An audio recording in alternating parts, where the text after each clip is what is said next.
Across the UK, online and on DAB. We are Talk.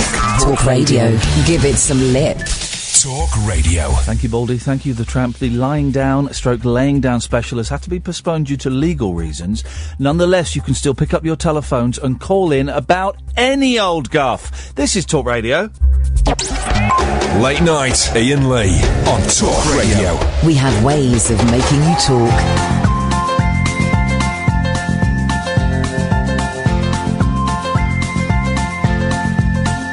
There's a voice that keeps on calling me.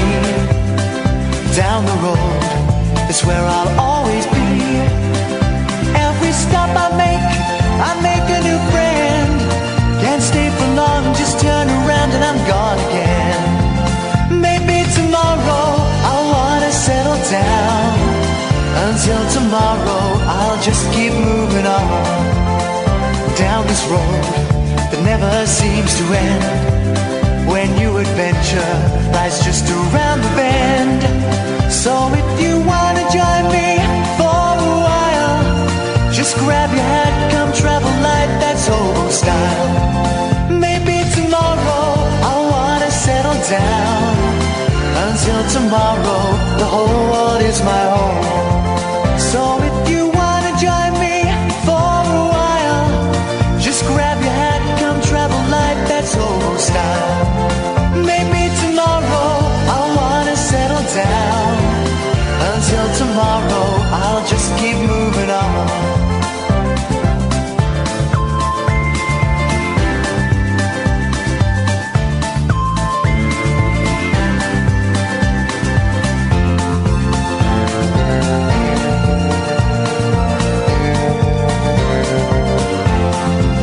Maybe tomorrow I'll wanna settle down. Until tomorrow I'll just keep moving on. There's a world that's waiting to unfold. A brand new tale no one has ever told. We've journeyed far but you know it won't be long.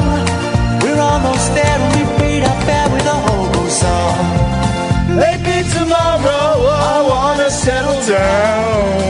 Until tomorrow I'll just keep moving on. So if you wanna join me for a while, just grab your hat, come travel light, that's old style. Maybe tomorrow I'll find what I call home. Until tomorrow, you know I'm free to roll. Flipping it. So, tomorrow night at 10 o'clock, well played, Catherine Boyle. It's only Frank Ifield coming on the show, the yodeling superstar. And if you were parked in a certain top-secret car park location that I use when I drive into London, just outside the congestion charge, and very, very reasonably priced, you would have heard me using the acoustics today to practice my yodeling. She taught me how to... I won't do it now, but let me just say, in a room with a little bit of echo, it was sweet. The yodeling continues. I love the front page of the Daily Mail, Labour's manifesto to drag us back to the 1970s. And above that, an article by Sarah Vine, Girls' Jobs and Boys' Jobs are the secret of lasting love. Sarah Vine, what a tit. Now... that's your political comment for the evening. I'm allowed one political comment per evening, apart from June the 8th, when I'm allowed none. Doesn't matter. 0344 499 1000. All of you lying down fetishists, people who are for various disabilities are forced to lie down, and people in comas who are tuning in tonight to hear the lying down special, I'm afraid due to legal reasons and apathetic reasons on my part, we will not be doing the lying down special this evening. That has been postponed indefinitely until I manage to source what can only be described as mojo, dear listeners. And I'm not speaking, of course, about the magazine, because that would be flippant. 0344 499 1000 is the telephone number. Here's the question on everyone's lips. How much did you pay for your fidget spinner? I tell you why. My fidget spinner, which I have, cost me £4 off a bloke in the street in Manchester, England. And it was very kind of him to take a break from doctoring the bubble mixture. I don't know what was going on, but he was selling all kinds of tat, and he appeared to be emptying the bubble mixture from the bubbles into like a sort of water bottle, and then replacing the bubble mixture with, I can only guess, was a weaker formula, thereby keeping the good bubble mixture for himself and his family, maybe, I don't know, and giving inferior stuff to the kids of Manchester. They're from Manchester, what do they know? 0344 499 1000. So, at my fidget spinner, which I have broken, but I fixed, but it's £4. £4. My boys' fidget spinners from Daniel's department store, $9.99 each. $9.99 each. Can you believe that?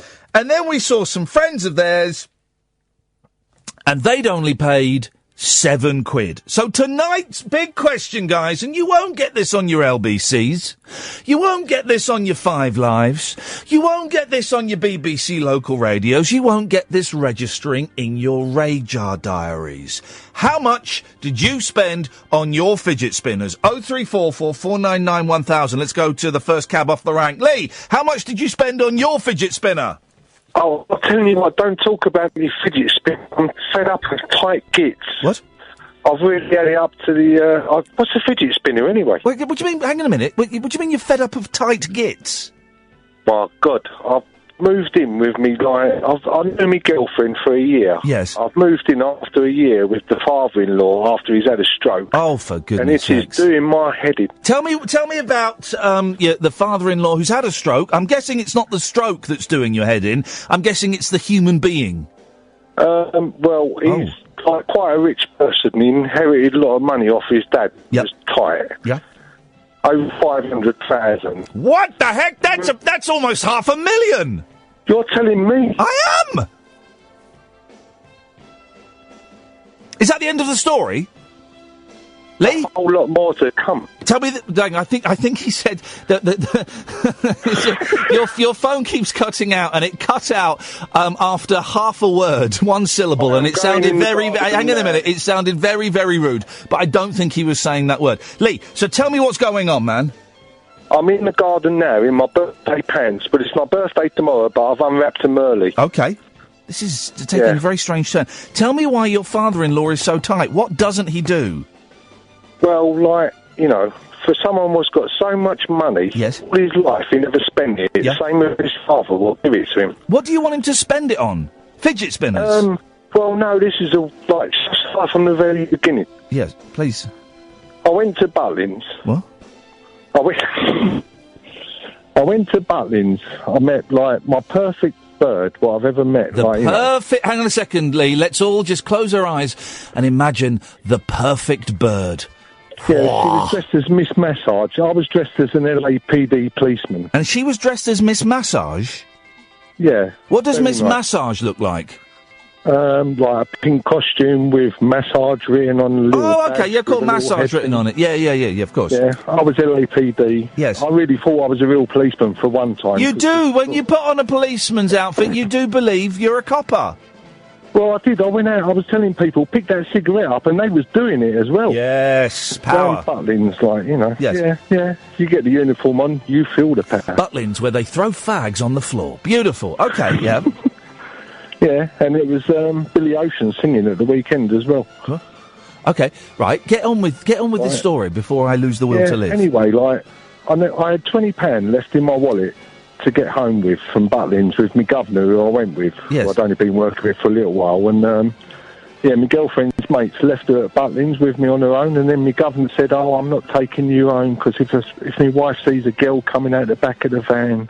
Yes. Anyway, this is the very start of it. I'm living it in real time. We finish at 1 o'clock, Lee. You know that, don't you? Although you're more than welcome to come back tomorrow to tell us part 2. Every night, I'm doing you a favour. Well, that's debatable, but carry on. Yeah. Anyway, I've come back. Can I just say, let me just interrupt, by the way, there is 5 points up for grabs for anybody who can tell me the name of the album that I'm playing in the background. Here we go, hang on. 5 points are up for grabs if you can name the album and the artist. God, I need them points. I don't know. Yep, but we're going to introduce a points-based system like they're going to do with immigrants. Anyway, please carry on with the story, Lee. Yeah, anyway, like, my love for this woman is so much, like, you know, like my governor said, I'm not taking you back in the van, because if, like, my wife sees a woman coming out of the back of the butcher's van... Yes. I work in a butcher's. Okay. You know, I phoned you once before when you asked for people what stay up late listening to the show, what have to go to work. We don't need, yes. Yeah, anyway, right, we've had a baby, like, after 6 months. Wow, that was... Well, hang on a minute. I don't want to alarm you. A baby takes 9 months. Yeah, well, I found out we was having a baby after 6 months. Oh, so after 6 months you found out she was pregnant. A baby didn't arrive after 6 months? No, it was like the normal You're period. Just so fertile, like, Lee. It only took 6 months to make... OK, so you had a baby... OK, well, that's too soon, but never mind. So she said to me, when she found out she was pregnant, will you look after me, like, you know, you're not going to leave me on my own? I said, no, don't worry. I said, like, you know... Needy. I do love you. Yeah. No, not so much needy. Can I ask you a personal question, Lee? Go ahead. Why didn't you put something on the end of it, to quote Mr. Jeremy Kyle? Well... Like, if I was talking to Jeremy now, I'd say we was taking precautions, this and that, and then the tablets run out. Well, like I said, like we've said before on the show, there is only one... Shall I tell you another heartbreaking thing? There's only one definite precaution. My 4-year-old daughter now, we've been together for years now. Yes. Like, my 4-year-old daughter said, Mum, why don't you stop taking them tablets or stop you making a baby in your belly? Yes. How heartbreaking is that? Well, it's a bit weird. Anyway, please get to... Please. She takes everything in. She's a very clever girl, and she said, like, Mum, if you get a baby expose her to brother stuff or sister for me, I won't have to keep driving you two mad to play with me. Maybe expose her to stuff that's age inappropriate. Anyway, please continue, vous, s'il vous plaît. Yeah, well, shall I tell you about the father-in-law? Yeah, I thought that's what you were telling me about, and now you're offering me that as an option. But, like... God, yes. No, like... Anyway, after, like, 6 months of going out and finding out my girlfriend's pregnant, I'm up at the hospital. Her dad's having a stroke and saying, can you put me Willie in this bottle, please, because I need to do a wee. What? Yes, that's what I'm saying, you know what I mean? I looked away for a second, I come back and you're talking about Willies in bottles. Yeah, well, like, he got obsessed with paper mache bottles and putting his Willie in them. Who did? This was the first day of the stroke anyway, her dad. I don't know if that's a symptom... I've not come across too many people that have had strokes, but I didn't know that was a symptom of a stroke. If your elderly father is putting his willy in cardboard trays, he's probably having a stroke. No, he'd had the stroke. Okay. Like, the mother-in-law is just as nutty anyway, because the ambulance people said if you've got any animals what are dangerous or anything, put them away. She went, why is that? Will he jump up and try and kill the cat?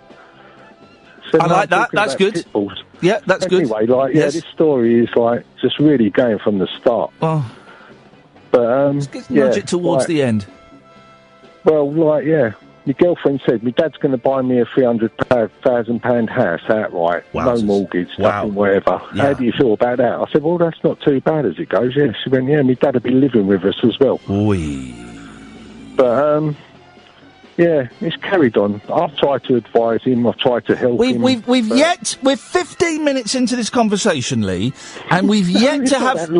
We've yet to have any evidence that he's tight. So far, the only thing I've learnt about your father-in-law is he wheezes in cardboard bottles, and he bought your missus a house. That's quite generous. Well, he's generous if you like to collect cardboard bottles of wee. And houses. Yeah. No, but, they bought it between them half, so when he dies, it goes straight to her. Yes. But, well. Yeah, anyway, like, this is going on, like, he's not the best person. He said that... We've not really gone too well from the start when he said, like, the first weekend we sat in the house, his mate was there, he's not too clever, and he's gone, I've got to apologise for something. I used to hit Suzanne when I used to come in from a drink. This has taken a dark turn. You Jimmy Savile... Well, no, hang on a minute. This has taken a very dark turn. He's gone from being a bit tight... Oh, God, now Ken's calling again. He said phone in about anything. No, I know. To you every night. No, I know. I'm Lee, and it's across, because no one is listening to I am appreciative, but he's gone from being a bit tight to... Now, who is he hitting? The daughter or his wife? No, he said he used to hit my daughter. No, hit my wife when he come in drunk and stuff. And like his mate said to him, Frank.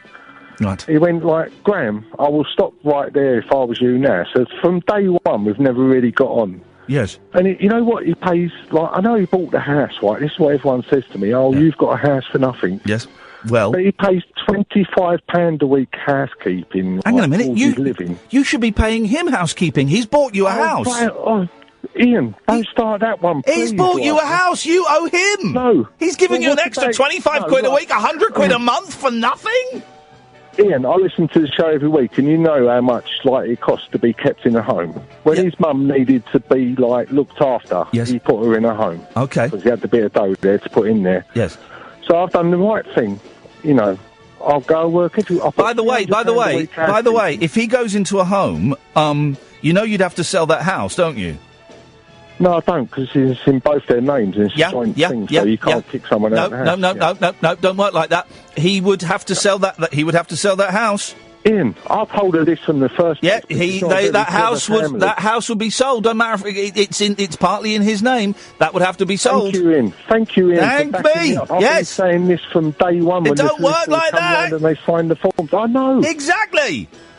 I know, but he's saying, well, can I get to the main point anyway? Please do, Lee. I'm begging you. I'm begging you. I'm not trying to hog the line. Well, it's a big story. Yes. You know, this could be in News of the World if it was still running. Yes. Anyway, last week, I've got to the point where, I've never got no money myself. I put everything into, me, my missus and my baby. Yes.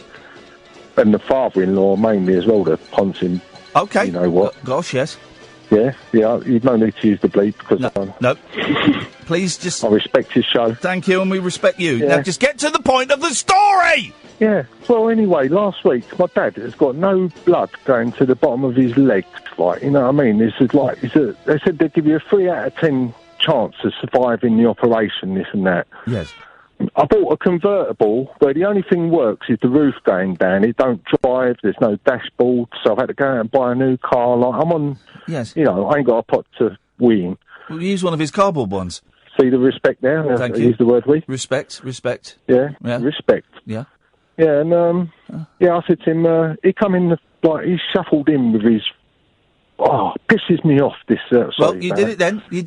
Yeah, I won't do Lee, that. You've got 30 seconds to end this story. Go. Yeah, but he said to me, do you need any help fixing your car? I said, no, I'm all right, Graham, I'll be all right. But then I got a bit paranoid. I thought, I ain't got enough money to fix my car. I said, Graham, any chance I could lend £50 for 2 days? This is the fact of being living in the house for 4 years. You know, with his daughter, with a baby, never asked him for anything in my life. He went, I don't know, I've been paying out a lot of money lately. Yeah, well. I went, you tight git. That's a great story. We got there in the end, ladies and gentlemen. Thank you very much indeed. 0344 499 1000. Late Nights with Iain Lee on Talk Radio. The radio show for people who know the best part of the day is the night. Late Night Iain Lee on Talk Radio. We have ways of making you talk. She taught me how to yodel, yodel, yodel. It's not bad. It's getting there. It's getting there. 5 points are up for grab, guys. If you can name this album, if you can name this.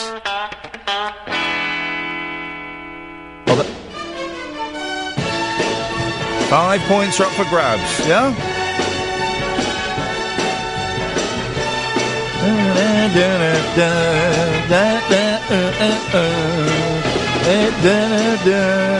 Famously recorded as a tax write-off. 0344 499 1000 is the telephone number. You can literally call in about anything, and sometimes I regret the freedom that I give you guys to call in, as illustrated by our next caller. Hip, hip, hip, Ken! Good evening, Ian. Thanks very much for taking my call. There's literally nobody else on the switchboard. Okay. My sister died approximately a year and a half ago. I'm sorry to hear that. Yeah, she had a heart attack, very, very sad and sudden. But anyway, what happened to her in her life 30 years ago, she was having her third baby in hospital in Scotland. Yes. And her husband came to the hospital and informed her that he was leaving her for another woman. Oh, that's a terrible tragedy. She just had the third baby, and my sister never recovered from that. I bet not. I bet that was horrific.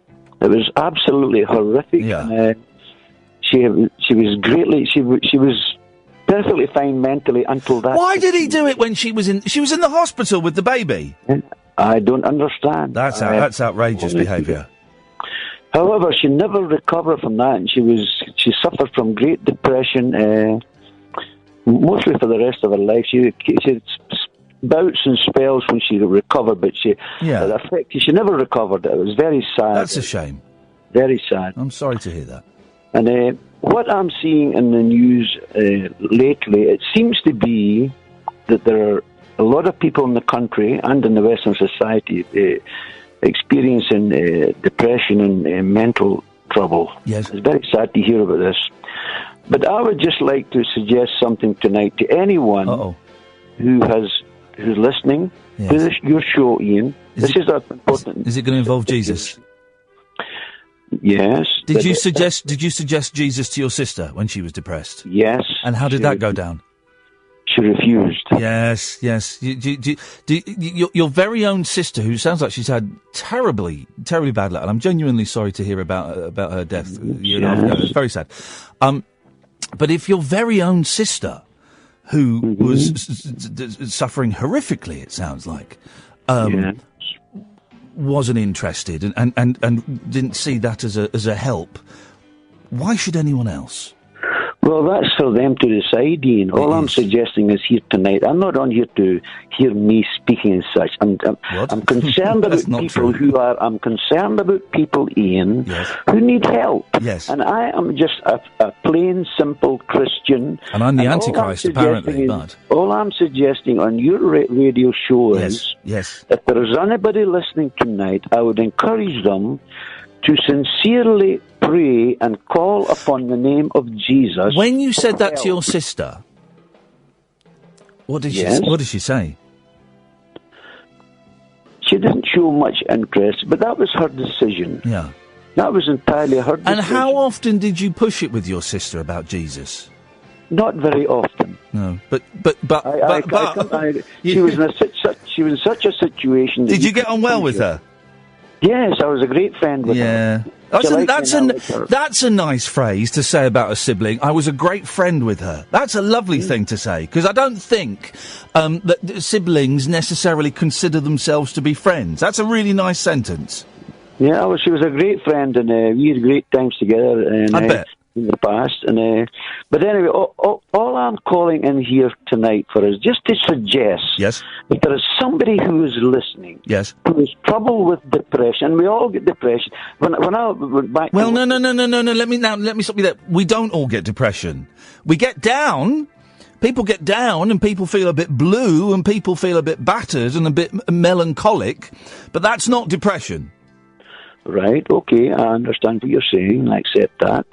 But if there is somebody who needs a bit of help, all I can suggest, and I've got many, many friends who were in that situation through alcoholism, drug addiction, violence, and they've been completely delivered by the grace of God. Well, that's great if that works, and that's great that works for them. For them it works, and it doesn't. But it doesn't work. I'm sure you'd agree. Well, let me rephrase that. I'm sure you'd disagree. That doesn't work for everyone. So if that works for them, that's wonderful, and I would never knock that, despite what you may think about me and calling me the Antichrist. But my suggestion would be, if you are suffering from depression, and by depression I mean, you're not just like you're having a crap day and everyone's against me, but depression where you hate yourself, or you look in the mirror and you despise what you see, or you can't get out of bed, or you just sit at home crying for that to me is some of the many symptoms of depression. My suggestion would be, go and see a doctor and speak to a friend.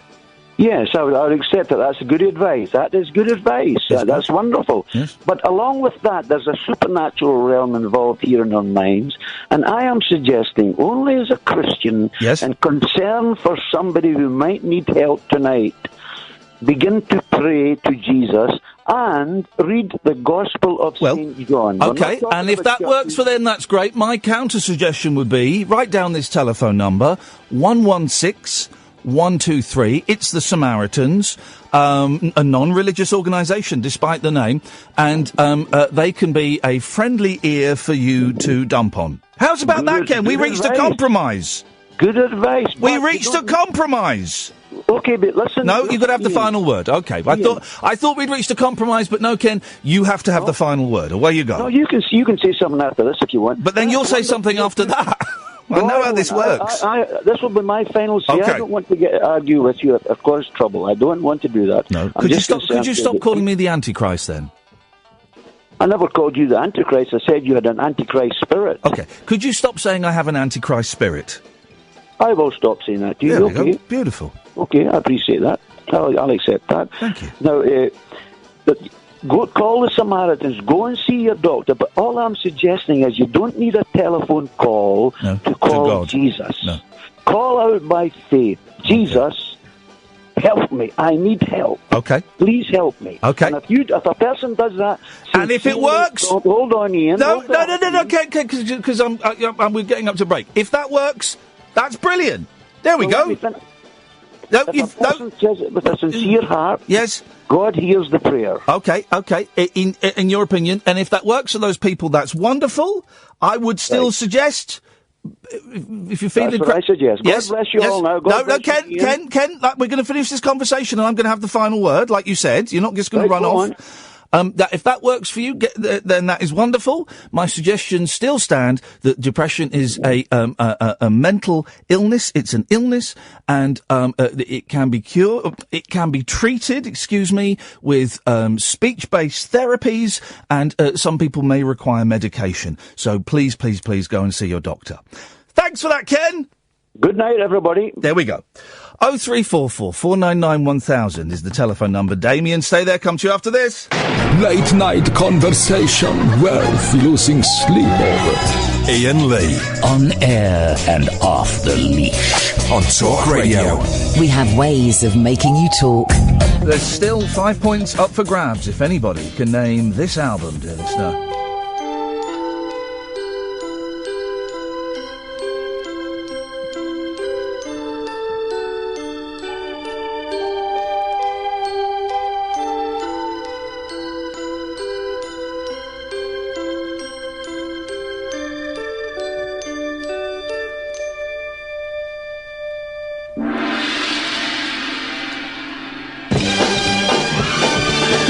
I've listened to this album for years. I mean, it's a bit of a stinker. 0344 499 1000 is the phone number. Good evening, Damien. Hiya, are you alright? I'm alright, Damien. What you got? Well, I was just thinking before when I was driving my truck before, I'm just saying, have we all underestimated how good Ted Danson was? Go on, sing the praises of Danson. Well, I wasn't a massive fan of him, but I started doing something called Bored to Death a couple of years ago. Did you see that? It's in what? Sorry, you broke up. So, a couple of years watching a comedy called Bored Dead. Bored Dead?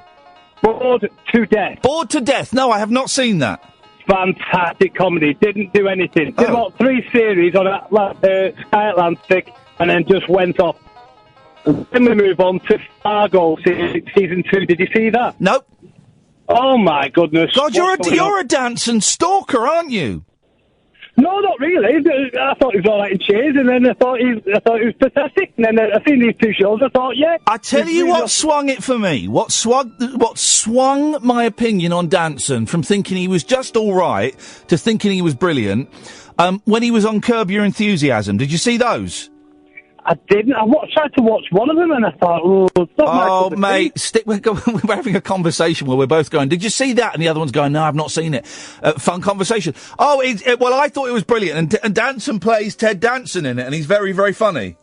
Well, that sounds like my cup of tea, so we'll do a swap. You give Fargo season 2 a go, and Bored to Death. Oh, Fargo, the TV series, wasn't that? I thought that was universally panned. Well, it's universally wrong. Oh, that's a great way to deal with the critics. Yeah, it was universally panned, but they were universally wrong. Here's the thing, Damien. I've given up on television. Most television now is awful. And I just don't... Ever since I was let down by Lost and Fringe, I don't want to devote any more of my time to long, sprawling American TV series.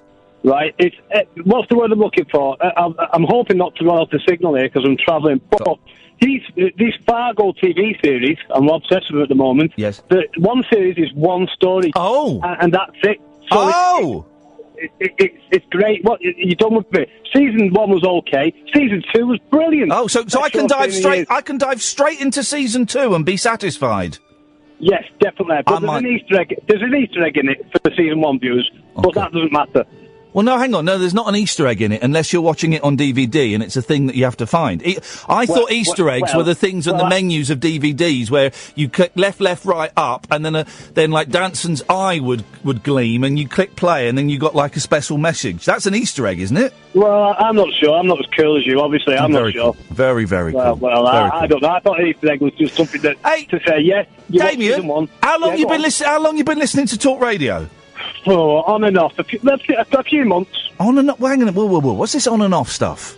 I'm a truck driver, and sometimes you get a little, not you personally, but the content of the show, sometimes a little bit dark, and I think, enough dark stuff goes on. Yeah, I know what you mean. I dip in and dip out. Well, Damien, you're very welcome to dip in and out, and you're very welcome to call in about Ted Danson or any other American actor that you want. I'll call back because, you can keep me company tonight, so yeah. Hey, nice one, man. Anyway. Where are you driving? Right. Where are you driving to?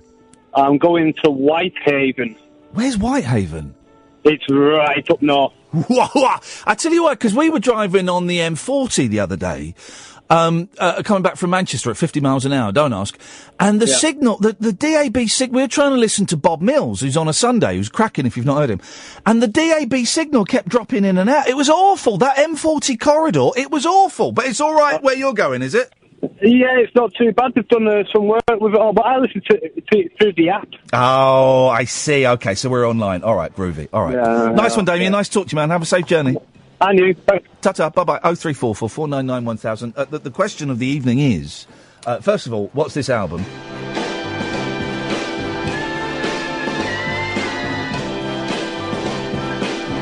Even I can't recognise the songs. It's so long since I've heard it. Also, how much did you pay for your fidget spinner? Mine was £4. I was mocked online by someone who'd paid £3. My kids paid £9.99. Well, that's my kids paid £9.99. Daddy paid £9.99. That's £20 for 2 fidget spinners, and it's a good record, though, isn't it? It's good. This 0344 499 1000 is the telephone number. I had something I was going to say there, and it appears to have slipped my memory. I had a little thing I was going to say. What was I going to say? I don't matter. Let's go to Mike. Evening, Mike.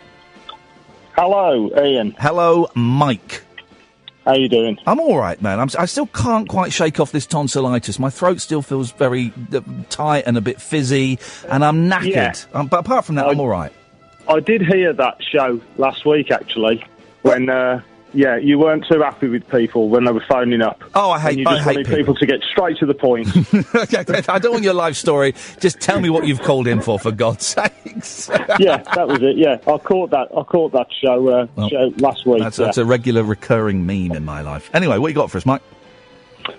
Literally, just phoning up. I listened to your show this evening. Yes. That you sort of...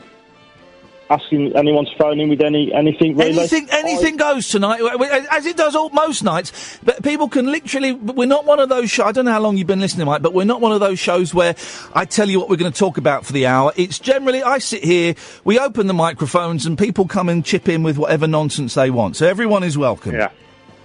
I worry about the future of our country and the youth of today. Go on, tell me what's wrong with the youth of today. It's got lots to say. It's our light, it's our future. You know, we're living today, so don't blame the youth, but go on, blame them.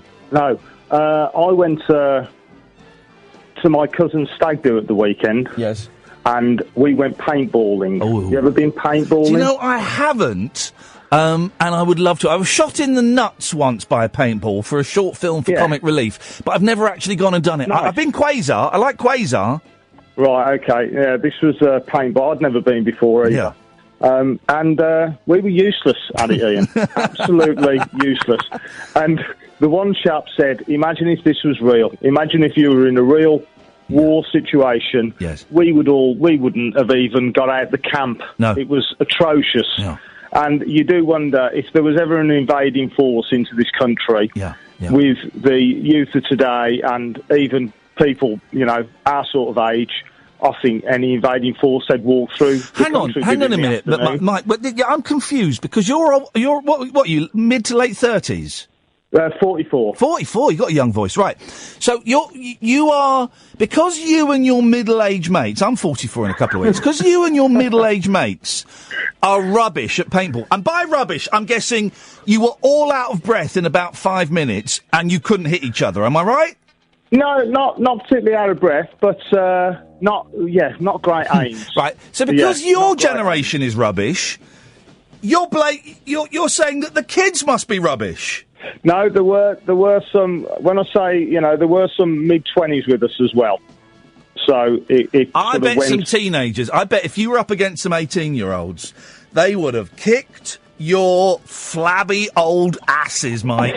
They would have destroyed you. I don't know. I think they're good on the computer game versions of it. But I think in real life, I think if it came to it, and if there was any type, if Russia invaded, for example, then I think we in this country we would be bang in trouble. I really do. Well, don't advertise it on a limited audience, but still a national radio station, because the Russians are probably or ISIS will be listening. There'll be some ISIS dodgepots in North London or Birmingham listening to this, going, "Oh, tonight is the time to strike," and they'll be out now, just running around the streets of Birmingham. Yeah, potentially. But are you gonna go paintballing again? I'm gonna say no.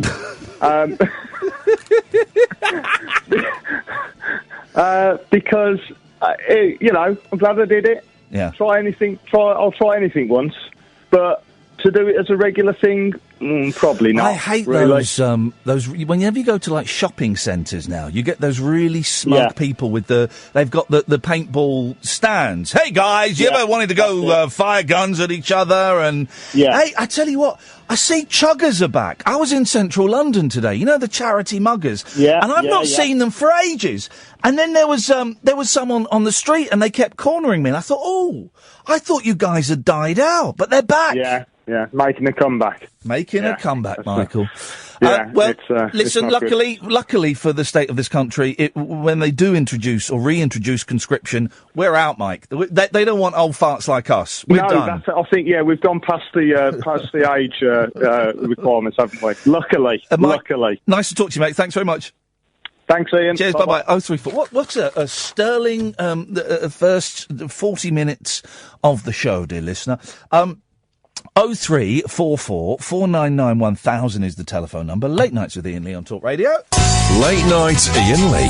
Unfiltered night talk with the original king of unconventional conversation on Talk Radio. We have ways of making you talk. 0344 499 1000 is the telephone number. Late Nights with Iain Lee on Talk Radio. Tick your flippin' radar diaries. Literally every tick counts, guys. Every tick counts. We were going to be doing a lying down special this evening due to legal reasons and apathetic reasons. We shall. That has been postponed. Tomorrow evening at 10 o'clock. Oh yes, ladies and gentlemen, all the big guests on here. We have decided that some of our guests are perhaps a little bit too old manny. For, you know what I mean? They're skewed at the wrong demographic. So Kath and I have decided we are going to get guests that 15 and 16-year-olds want to hear. So make sure you WhatsApp your children. You hashtag your grandchildren and let them know tomorrow evening at 10 o'clock on this show. It's Mr. Frank Highfield. Oh yes, that's actually happening, guys. That's actually happening. 0344 499 1000. Lots of new callers tonight, and I should just reiterate, this isn't one of those shows where we sit and we do the usual fodder. By the way, did you hear Theresa May's interview on that other radio station? It was 26 minutes long. The first 9 minutes, it was about roasting lamb. Literally, the first 9 minutes! Now, had that been Labour and Mr Ferrari was questioning them, I don't think they got away with 9 minutes of fluff like that. I want a strong and stable roast dinner, guys. That's what I want. 0344 499 1000. We're not that station. We're not those stations. This isn't that show. Okay, this is... a late-night phoning show, unlike any other late-night phoning show. Be aware, this will not be around forever, guys. We won't be here forever, so make use of it while it's here. I'm not going to sit here and tell you what to call in about. I'm not going to give you the question. I'm not going to give you the topic. I am going to sit here. Catherine and Ed are on the other side of the glass.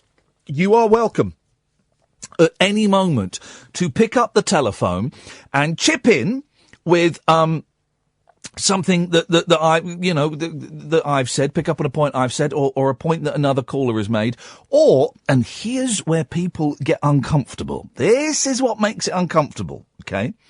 You can call in about absolutely anything you want. Boy, oh boy, did I panic ever so slightly when Mark said he wanted to talk about the state of this country. I thought, here comes Brexit. But he didn't.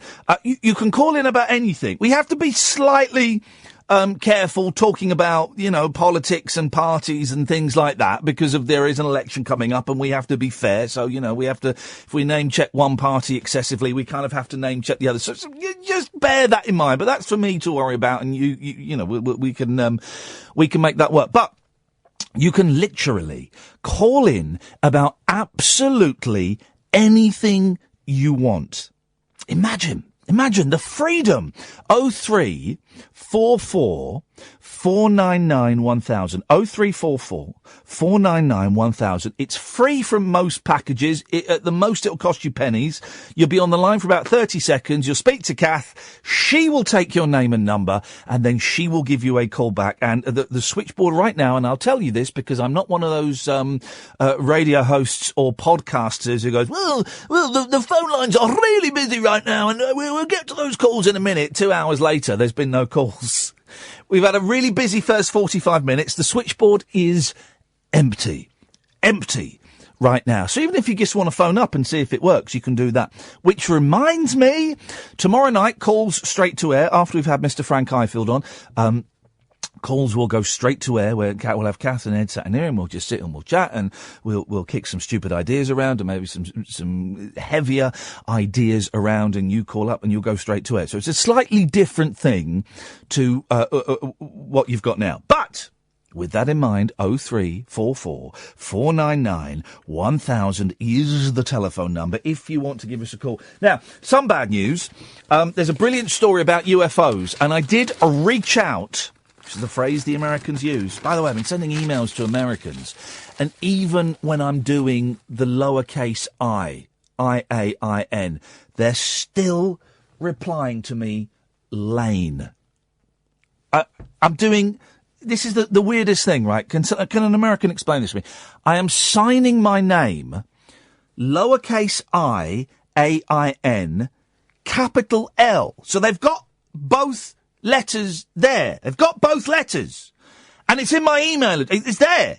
And they're still replying. Dear Lane, thanks for reaching out to us. Unfortunately, we won't be able to help you. Jeez. Anyway, I reached out to Professor Joe Lavens this evening talking about a UFO, big UFO story in the newspapers today. And Professor Joe Lavens is he's in the middle of writing his next book, and he said unfortunately he would not be able to join us, but he will be joining us soon, guys. He will be joining us very, very soon. Here's the big UFO story. Now, if you are a regular listener to me, I totally buy into UFOs. I totally buy. It's a mathematical probability. It's almost definite that there are aliens and other things out there. You do the maths, guys. You do the math. See how many planets and galaxies and universes there are. I don't know how many planets and galaxies and universes there are, but there's got to be more than 3 of each. And that means that there is probably life elsewhere. This is a good headline about a man I think is an arse. I don't like this guy. I think I think this guy is rude and arrogant to the maximum. X-Files on Main Street. X-Files, it's like Exile on Main Street. The Rolling Stones, they did an album, Exile. X-Files. Rolling Stones star Ronnie Wood spotted spaceship on Brazil break. Now, I have had cause to be performing stand-up comedy. I say performing, I was comparing it. It was a showcase at a private club put on by the agency I was with, and I was comparing, and it was for, I don't even know who was supposed to be there, but it was a private club. And while I was on stage, and it wasn't even a stage, it was a room, and you had a microphone, and then people were just sat on sofas. Ronnie Wood rolled in, like halfway through the show, while I was talking, sat in literally in the front, right? He was as close to me, he was 2 foot away, and then started vaping, and then talking really loudly to the people that he'd plonked himself down in between. And I just thought, mate, if I were to do that when you were doing one of your boring, bland guitar solos, you would quite rightly tell me to F off. And I had to just stand there and take it because it was Ronald Wood of the Rolling Stone. Not even a proper Rolling Stone. Didn't join. When did Wood join? 73 after Mick Jones? Nah, it's not proper Stone. But still, that doesn't in any way, 0344 499 1000, by the way, that doesn't in any way weaken this very important story about Mr. Ronald Wood seeing UFOs. Rolling Stone Ronald Wood had a close encounter with bearing in mind he used to take lots of drugs as well. So I'm going to throw that in. It's like John Lennon famously saw a UFO in New York City in 1973. He was taking a lot of drugs around there. I mean, a lot of drugs. When I saw a UFO in Muswell Hill in 2007, I wasn't taking drugs. And me and my wife saw a actual UFO. And here's the weird thing about the UFO we saw, right? We had a little balcony in this flat. And we were out there. It was a really clear evening. And I said, wouldn't it be funny if we saw a UFO now? Literally 10 seconds later, a UFO went across the sky. It was the weirdest thing. And I was I tweeting? No, it was before Twitter. I mentioned it on the radio show I was doing at the time. And the Muswell Hill Journal, that rag, got in touch and said, we'd love to do a story about it. I said, no way. I'm happy to talk about it on the radio, but I ain't going in the paper as that guy that used to be on the telly that now claims he's seeing UFOs, because you will rip the Michael out of me. But we saw it. We saw it going across. It was incredible. Anyway, let's see how this ties in with Ronald Wood, shall we? The guitarist, 69, he looks older, freaked out when the spaceship appeared and hovered over the sea, shining strange lights, according to ex-wife Jo. I like Jo Wood. The 62-year-old, who split from the rocker in 2008, said, I was in Brazil with Ronnie and our kids. Ronnie was out wandering around and he started shouting, Joe, come here. I don't know how Ronnie Wood speaks, actually. I've only ever heard him talk loudly while I was performing, so I don't know. Come here, there's something weird over by the sea. Above the sea was this massive thing, and the lights came down. It just suddenly went and stopped and then went. It was gone, just like that. Let's just read that description again, because it's really interesting. Above the sea was this massive thing, and the lights came down. It just suddenly went and stopped and then went. It was gone, just like that. Wow. Really vivid image that Jo Wood has... Sorry, hang on. This story takes a bizarre turn in the next paragraph. Jo told the story to Peter Andre as part of a new 3-part series on This Morning, in which the pop star probes the paranormal and supernatural. Sorry, what? Was that Peter Andre's doing a series on this morning about the supernatural. And yeah, oh, okay, I'm sorry. Peter Andre, dear listener, is presenting a 3-part series on This Morning about the paranormal and the supernatural. The chat airs today as Peter, 44. He's same age as me. I'm only 43. I'm just practising.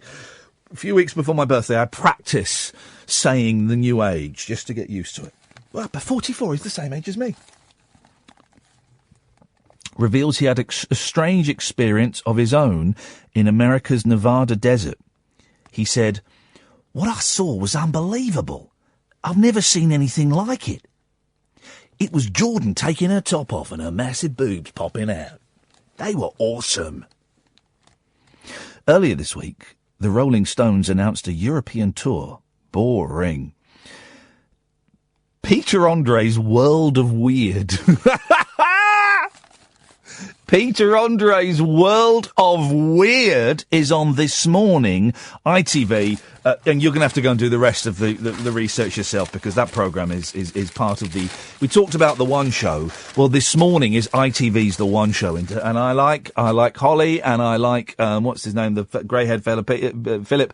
I like them, I've worked with them, and I think they're both delightful, but Jesus, that programme's awful, isn't it? Isn't it really? Ah, man alive. 0344 499 1000 is the telephone number. You can text as well, but I can't remember how you do that. So, just text randomly to some numbers and see if I read them out. If I do, then you've stumbled across the magic formula. Don't forget to tick your radar diaries. Late nights with Iain Lee on Talk Radio. Talk Radio. Dear listener, if you don't call in, it's just me sitting here talking to myself, which I'm more than happy to do. Tell you what, I'll give you the phone number after the news. Don't forget to tick your radar diaries. Late nights with Iain Lee on Talk Radio. Late night, Iain Lee on Talk Radio. We have ways of making you talk. Well, I'm not the kind to kiss and tell, but I've been seen with fire up. I've never been with anything less than a 9. So fine. I've been on fire with Sally Field, gone past with a girl named Bo, but somehow they just don't end up as mine. It's a death-defying life I lead. I take my chances. I die for living in the movies and TV. But the hardest thing I ever do is watch my leading ladies kiss some other guy while I'm bandaging my knee. I might fall from a tall building, I might roll a brand new car, 'cause I'm the unknown stuntman that made Redford such a star.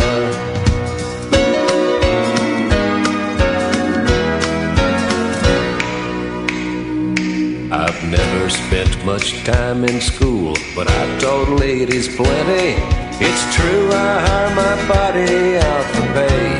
Hey, hey, I've gotten burned over Cheryl Teague's, blown up for Raquel Welch. But when I wind up in the hay, it's only hay. Hey, hey, I might jump an open drawbridge or Tarzan from a vine, 'cause I'm the unknown stuntman that makes Eastwood look so fine. Well, let's get dragged back to the 1970s. Gender jobs. Let's look at The Sun has compiled a list of a very handy list of gender-specific jobs. Now, let's have a look, and we'll all laugh at it. But then I think most of us will go, "Oh yeah, no, but that's what it's like in our house. That's what it's like in our house." You know they will. You know they will. Let's go through the list, guys. 0344 499 1000. So her job is shopping. Well, I mean, Cass pulling a face, but in our house, we kind of fall into these gender stereotypical roles. I mean, really. Okay, oh, hang on. Her shopping. Oh, I see what they've done here. They've made this. They've compared. Okay, this is a bit of fun. It's just a bit of fun, guys. Don't anyone take offence. The girl takes charge of the big shop.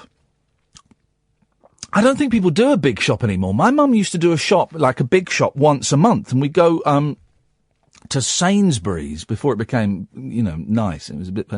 We go to Sainsbury's once a month, and she'd do the big shop, and she'd buy all of the, like a month's worth of loo rolls and cornflakes and all of that stuff. And then once a week, she'd kind of go and top it up a little bit. The girl takes charge of the big shop, the one that involves the car, taking your own bags and collecting money off coupons. Do you still get money off coupons? Do people still do that? Is that actually a thing still? I don't know if... By the way, still 5 points up for grabs. If anyone knows what that album is. Before this, there is careful meal planning for the week ahead, plus a stock take of cleaning products. The man's shopping. Oh, hey! God, I just turned your volume down. It always steps up for the emergency shop. Bagging a pint of milk at 6 a.m. or finding a shop still open to buy that must-have chocolate treat for a loved one. This sounds spot on. I'm constantly getting texts saying, "Can you get some milk on your way home? Can you get some bread for breakfast?" Yeah, sure. Often involves driving to a 24-hour garage or walking in a torrential rainstorm. Okay, there we go. That's fine. Inside the home. 0344 499 1000. Gatford, I'll come to you in a minute. It is a girl's job to replenish toilet roll, soap, shampoo, toothpaste, or there'll be none in the house ever. They've written this like a nice little stand-up routine. This is a bit of fun. You can imagine Michael McIntyre delivering this on stage. It would be fun. Most girls like their clothes washed at the correct temperature. Now, with similar colours. Now, this is where I disagree. Because I've had so many white shirts ruined by my wife putting them in with coloureds. And also, you can't call them coloureds now, but also, we've got a washer-dryer, okay? And she will constantly put stuff to dry. Hence, all of my T-shirts and trousers are shrunk. They shrink. It don't work. They shrink. Only a little bit, but when you've got long arms... and every quarter of an inch on a shirt or a long sleeve T-shirt is essential for someone like me, and they shrink. And I've had to say, for God, for the love of all that is holy, can I put them on the clothes horse, please? Men changing light bulbs, bleeding radiators, untangling wires, changing fuses, empty bins, and catching spiders. I would never catch a spider, Gatford. That is. What if it was about to attack a child? Oh, God, I'd let the child... Here's the thing. Here's what I learned. This happened before I was born, but this story was passed down amongst our family, and I'm always happy to acknowledge where this came from. But before I was born, and my sister would have been about 18 months, maybe 2 years old, and my mum and my dad and my sister lived in a council flat, before we moved to the house. And my mum... rushed out of the living room because there was a mouse in there. And do you know who she sent in to scare the mouse away? Your 2-year-old sister? Yeah, ladies and gentlemen, she sent in my 2-year-old sister. She sent her in and shut the door, so my 2-year-old sister would scare the mouse away. I've never understood the theory that my mother used to say, it's more scared of you than you are of it. No, then why isn't it running in the opposite direction? Yeah, exactly. Why is it standing there looking at me? Yep. Hate it. I hate all kinds of bugs and things. If I've not yet been paid the cheque that I'm expecting, but when I get a cheque in my bank account in the next couple of weeks, I've signed the contract now. When I get I'll be able to tell you about a TV show that I didn't get to do, but they're still paying me for. Oh, okay. And it would have involved a heck of a lot of bugs. I was a standby contestant, and luckily I didn't get called to. The celebrity Newman. No, not the jungle. Oh, no, I'm a celebrity. Jungle, no, not I'm a celebrity. I've got to be careful because I've not got the money yet. Yeah, we'll gloss over. I've not got the money yet. You keep talking. I'm going to put the. I'm turning Periscope on. Go on, I can hear you. Fine. Now, I really, really, really want to take the bait of a certain right-wing television presenter about his comments about mental health. Oh, I wanted to take that bait. He said. Yeah, but the problem is, I know he's doing it just so that people like me will ring up and take the bait. Well, Piers Morgan sent I didn't want to give him the oxygen of, his name. He sent a tweet out, and let me find it. Hang on a minute. Piers Morgan. He said it as well, didn't he? Say it on the whatever program he's on. I don't watch that, but I do like her. I think she is one of Britain's greatest talents. I think he is one of Britain's greatest puddings. Yes. I can't find it. But anyway, he said that 34 million people with mental illness. Oh, man up. Now, his argument was, he was saying that 34 million people in this country can't be mentally ill, and that by giving out numbers like that, it demeans those that are properly ill and need help. But here's the thing, guys. Here's the thing.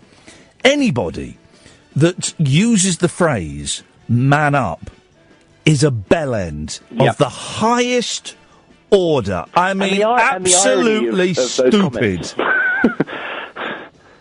Sorry?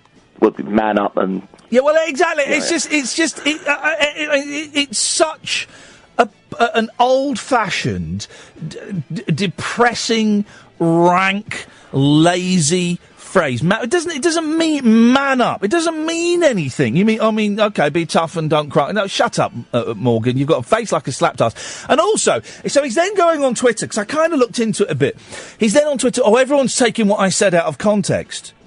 Oh, hang on a minute, Piers, like you used to do when you were the editor of the Daily Mirror, and you would run stories where you'd take one sentence that someone had said, forgot the 10 sentences before and the 10 sentences after, and you made front page headlines. Or what about that time that you had those fake pictures of British soldiers torturing Iraqis and you put them on the front page? You know what I'm saying? Did you take those out of context? And that time he might have allegedly bugged some people's phones. I don't know. Yeah, he didn't. He certainly... No, hang on a second. No. Hang on, shut up. He certainly wasn't involved in that. I can say that categorically.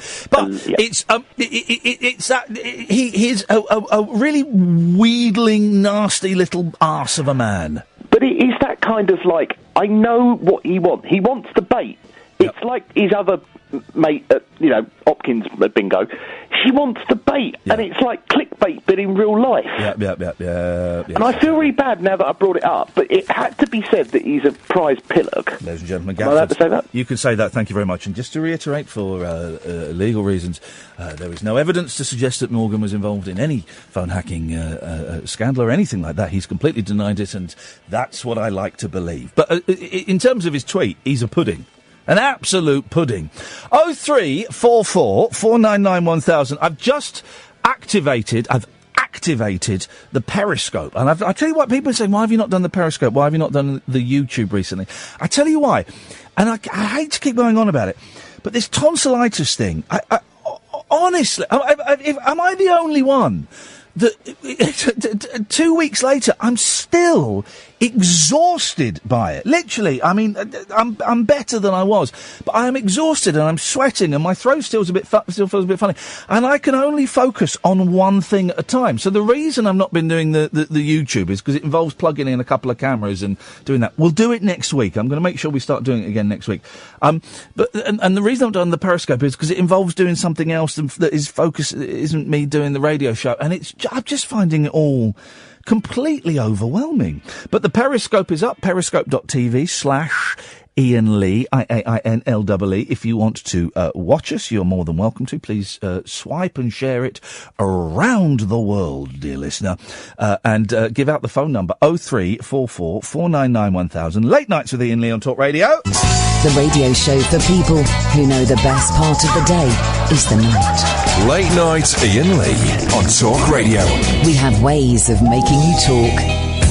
0344 499 1000.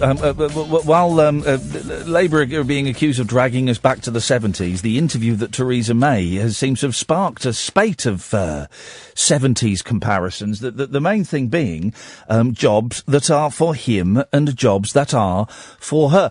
But I do think there is something kind of in it that we tend to, however modern, and there'll be exceptions, of course there'll be. You'll be sitting at home going, well, I don't do that. We don't do that, do we, darling? No. But I do think, however modern and we try to, and forward thinking, we try to imagine ourselves being, that we kind of do fall into these gender stereotypical roles? Why is it? I don't know. Is it DNA? Probably not. Is it just because that's what we saw our parents doing? Possibly. I don't know. 0344 499 1000. I mean, this is written like a bad bit of stand-up in the Sun. I mean, they've wasted a page here. But we'll continue. We'll continue onwards and upwards with it. Outside the home, her.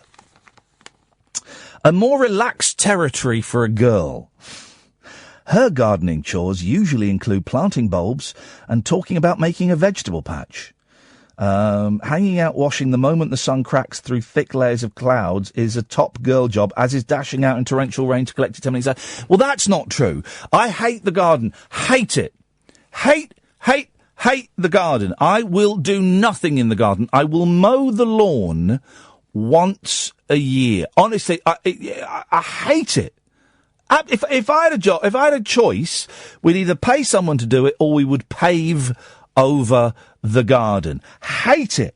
Absolutely hate it. So my missus can go and mow the lawn. She can do all of that. Let the boys go and have a little bit of the corner of the garden. Beautiful. You go and do that. But I'm going to sit indoors and read a book. Thank you very much indeed. But I am the one. I'm the only person that notices it's raining. Is there washing outside? Yeah. It's raining. Oh, okay. I'll go and get it then, shall I? Dennis is on the line. Good evening, Dennis. Good evening. I'm with you with gardening. I hate gardening. It's awful, isn't it? Yes. My wife does it. And I tell you what, she went out the other day and she must have brought a baby slug in with her on her shoes. Oh. Found it creeping around, a streaky thing. Couldn't find the bloody thing until the other night. I sat in my easy chair reading and there was a lump on the arm by the side of me. Oh, jeez. And it was a bloody slug, so I brought it up here and dosed it with salt. What? You took it upstairs to murder it? No, took it into the bathroom. Okay, well, why did you not just chuck it out the door? No, Fred. Well, they need my lovely plants. No, thank you. So you doused it in salt? Yeah, that kills them. Oh, beer as well, doesn't it? You're supposed to put beer in a saucer. I wouldn't waste beer on them. No. But you touched it. I couldn't touch it. I can't touch slugs. Oh, it doesn't bother me. I hate all of that nonsense, Dennis. I hate it. After when we got married, I bought all lady-sized tools for the garden. Lady-sized tools?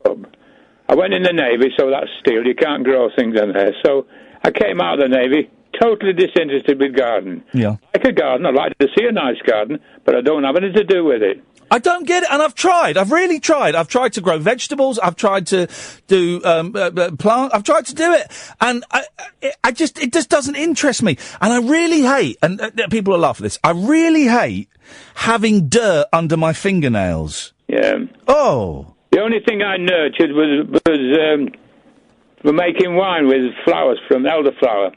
Elderflower wine. Oh, yeah. Used to make some very good stuff. That's the happiest I've ever heard you when you just said the word very. No, then when I've made it, I freeze the water out. Yes. So it's a sort of distillation in reverse. Jeez. You freeze the water out, and away you go. Has homemade wine improved from the 1970s? Because my dad used to make it.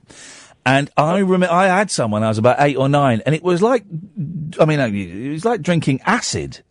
No, this is good stuff. Yeah? Good stuff.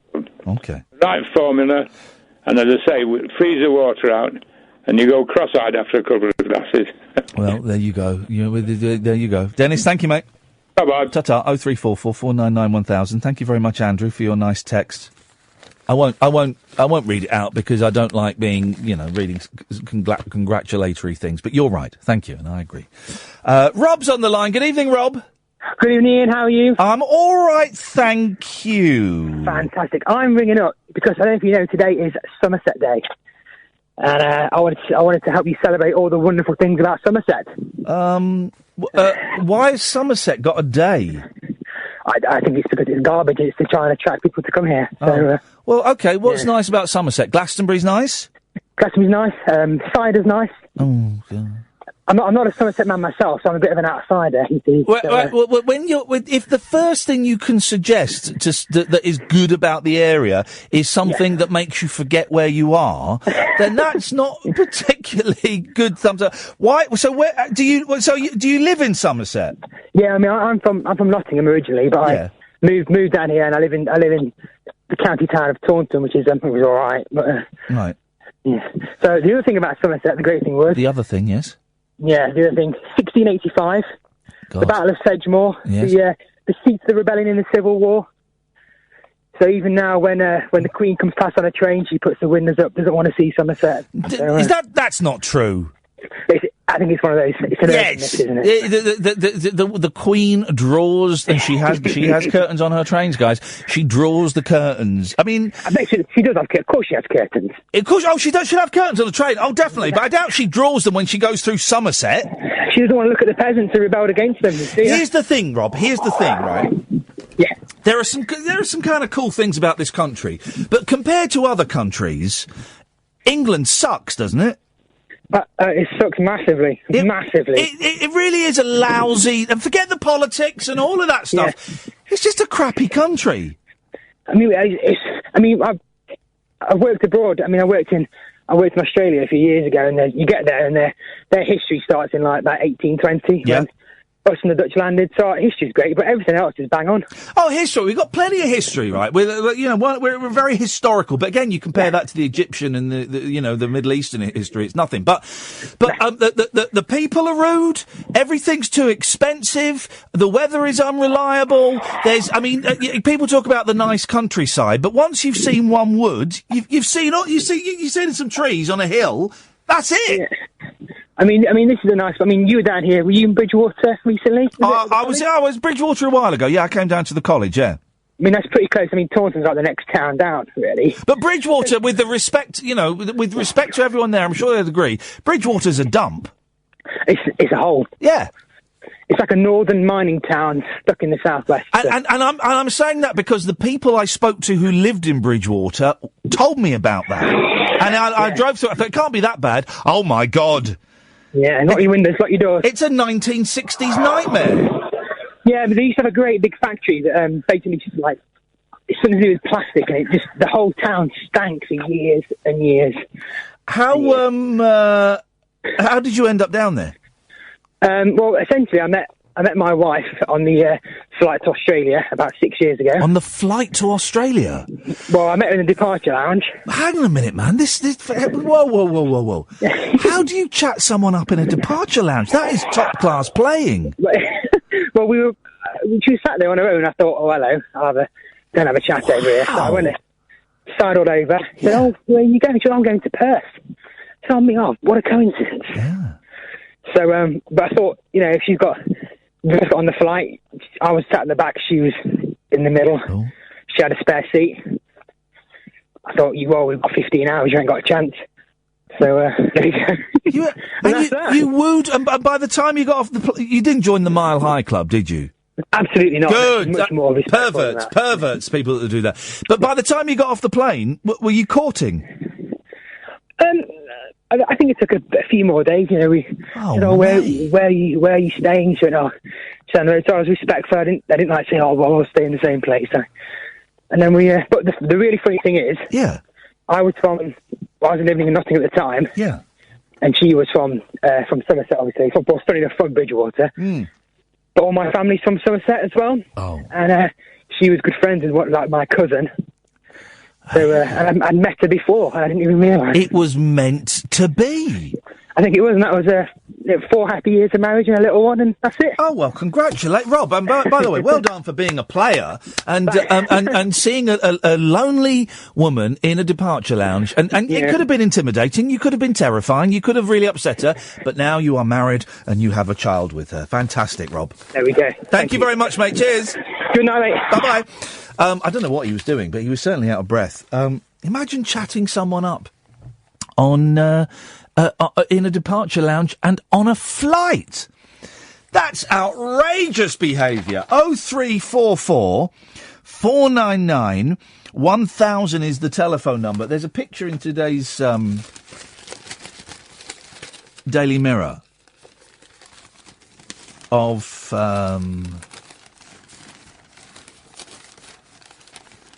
just the biggest brown noser I've ever seen in my life. If you're watching on Periscope, I'll show you this, right?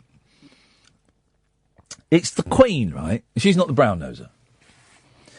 But it's the Queen, and she's obviously made a joke, and Alan Titchmarsh is laughing. Have you seen this picture? I'm going to show it on the Periscope now, right? No joke, right, is as funny as Alan Titchmarsh is implying it is. He's got his head back, mouth wide open. We can see the fillings. We can see the teeth he's had removed. And he is in look at this, Periscopers. Look at him. Look at the state of that. No joke is that funny. Look at him. Has he got like an MBE or an OBE or something? It doesn't say. He's certainly going for one. Oh, imagine it. I've been on the Alan Titchmarsh show, interestingly, with Kelvin McKenzie. Boy, oh boy. Wowzers. The Queen trots out a gag. And then there's a picture of Camilla with a 99. But that's the biggest 99 I've ever seen in my life. She got, that's not even double scoop, that's a triple scoop. She must have got that just because she's going out with Prince Charles. That must be it. It's like triple. The Queen trots out a gag that has Alan Titchmarsh whinnying as they watch one of her horses in action. The TV gardener, is that what he is? Joined Her Majesty in the sun yesterday to enjoy, now be careful how you say this, the Cuddy Weight Hunter class at the Royal Windsor Horse Show. That's why there's all those Land Rovers there at the moment. But despite his announcement he is quitting royal duties, the Duke of Edinburgh was not basking in the balmy weather. Philip, 95, was busy exercising his ponies near the castle. Meanwhile, the Duchess of Cornwall had the heat licked as she tucked into an ice cream with hubby Prince Charles. Hubby Prince Charles. That, Alan Titchmarsh, you should be ashamed of yourself. No one, even the funniest man in the world, Michael McIntyre, could not say something funny enough to make you laugh like that. Now, can you check is that actual Keith is that actual Keith who's texted in? Keith here from Sport Video. The text we've got here, 87222. Start your message text. It costs money. Keith here from Sport Video. The fast running video is now ready for your rabbit hole. Where shall I send it? Thanks and that, Keith. I don't know if that's actual. Keith, if you're listening, phone up and I'll give you the email address where you can send it. The telephone number, dear listener, is 0344 499 1000. Late Nights with Iain Lee on Talk Radio. Late night conversation worth losing sleep over. Iain Lee. On air and off the leash. On Talk Radio. We have ways of making you talk. 0344 499 1000 is the telephone number. Let's go to Ian. Good evening, Ian. Hi, Ian. How you doing? I'm all right, thank you. I know what the gag was. Go on. I think the Queen was actually wearing a hat. Yeah. And it was made out of fox fur. Steady. So steady. Steady. Now, just settle yourself down. Are you sure that the joke you are... Is that Keith that's texted? Keith has texted in. Keith, I'll give you the email address in a minute. Get your pen and paper ready. Are you sure that this joke is going to be... Is it going to get me in trouble? No. Okay. I'm trusting you here, man. I'm trusting you. You're a namesake. You're an Ian brother. I am trusting you. Okay, right. So, Alan Titchmarsh has seen the Queen wearing this hat. Okay? Are you sure you want to proceed with this joke? Because fox fur does sound like it has the ability to sound sweary. Is it going to be sweary? No. Well, but is it? But does it? Does it meant to sound like a swear word, even though it's not a swear word? It's a play on words. Okay, and is the play on words instead of fox fur? Yeah. It's her. It's a fox hat. Well, then let's leave it there, shall we? I think we know the region it's heading towards. Okay, okay. I think it's going to be the F word, isn't it? Yeah. Okay, fine. Well, then we don't need to go. We don't need to go any further with that. I wouldn't have said it though. Well, no, I know you wouldn't have said it, but even hinting at it can be a little bit dangerous. Okay, all right. But thanks for calling. Okay, cheers. There we go. What a terrible phone call that was. Awful. Keith, sport video. The sport video video is now ready for the rabbit hole. Keith, my email address is Iain@IainLee.com. IAIN @IainLee.com. And I'll tell you what we'll do, Keith, is I'll tweet that as well. I don't know if you're on Twitter, but let me do that now, in fact. 0344 499 1000. My email address for the sport video is Iain@IainLee.com. I look forward to receiving that. I thought he was going to be making the video on the next bank holiday, but it turns out no. He's done it specially for us, so that's exciting, isn't it, dear listener? 0344 499 1000 is the telephone number if you want to give us a call. Hey, there's a great way to lose weight in the newspapers. You want to hear it? I don't think you do. There's a lot of... The papers are really weird today. I mean, really, there's some freaky stories in the papers today. A dad of 2 says he lost 8 stone by drinking his own wee every day. You dirty boy. Here's the thing. What I'm about to say is going to sound racist. It's not. In various African cultures, and there will be people listening of an African descent who'll go, oh, yeah, my mum used to do that to me. My nan used to do that to me. They, I can't remember which specific the countries in Africa it is. I want to say Nigerian, but I'm not totally sure.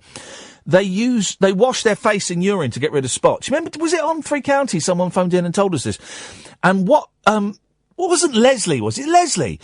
What they used to do, what some families do is they get nappies full of wee. Baby's nappy full of wee. And they wash their faces with them because it's good for the skin. Now, there is no way that is sensible behaviour. If you are of African descent and we can hone this in, I don't want to diss the entire African continent. If we can find the exact countries that we want to point the finger at and laugh at, please let me know. 0344 499 1000. Which perverted African countries wash and grands would do it to like grandchildren. They get the nappy and wash their... Get off, man! It's like when your mum, when you're at school, would spit on the tissue and wipe your face. They're doing it with nappies full of wee.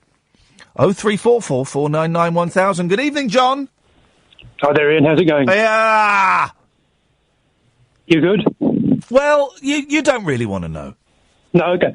Listen, I thought I'd lighten the mood a bit because I went to see your old mate Ricky do a stand-up thing yesterday. Ricky, narrow it down a bit. I know several Rickies. Mr. Gervais. Oh, okay. Mr. Who? And, I mean, he's a jovial kind of fellow, isn't he? And I thought, I've wanted to break into entertainment for years now. Yes. And I thought one of the areas that you've had some success in as well is sort of quiz-type stuff, right? Quiz-type stuff? Yes. Yes. And I was thinking that, in this sort of highly political climate, you want something that's a bit political but a bit light-hearted. Yes. So I was wondering if I could get a show commissioned where the title of the quiz type thing would be Puto, Blair or 50. Now, let me just explain the premise. Say it again.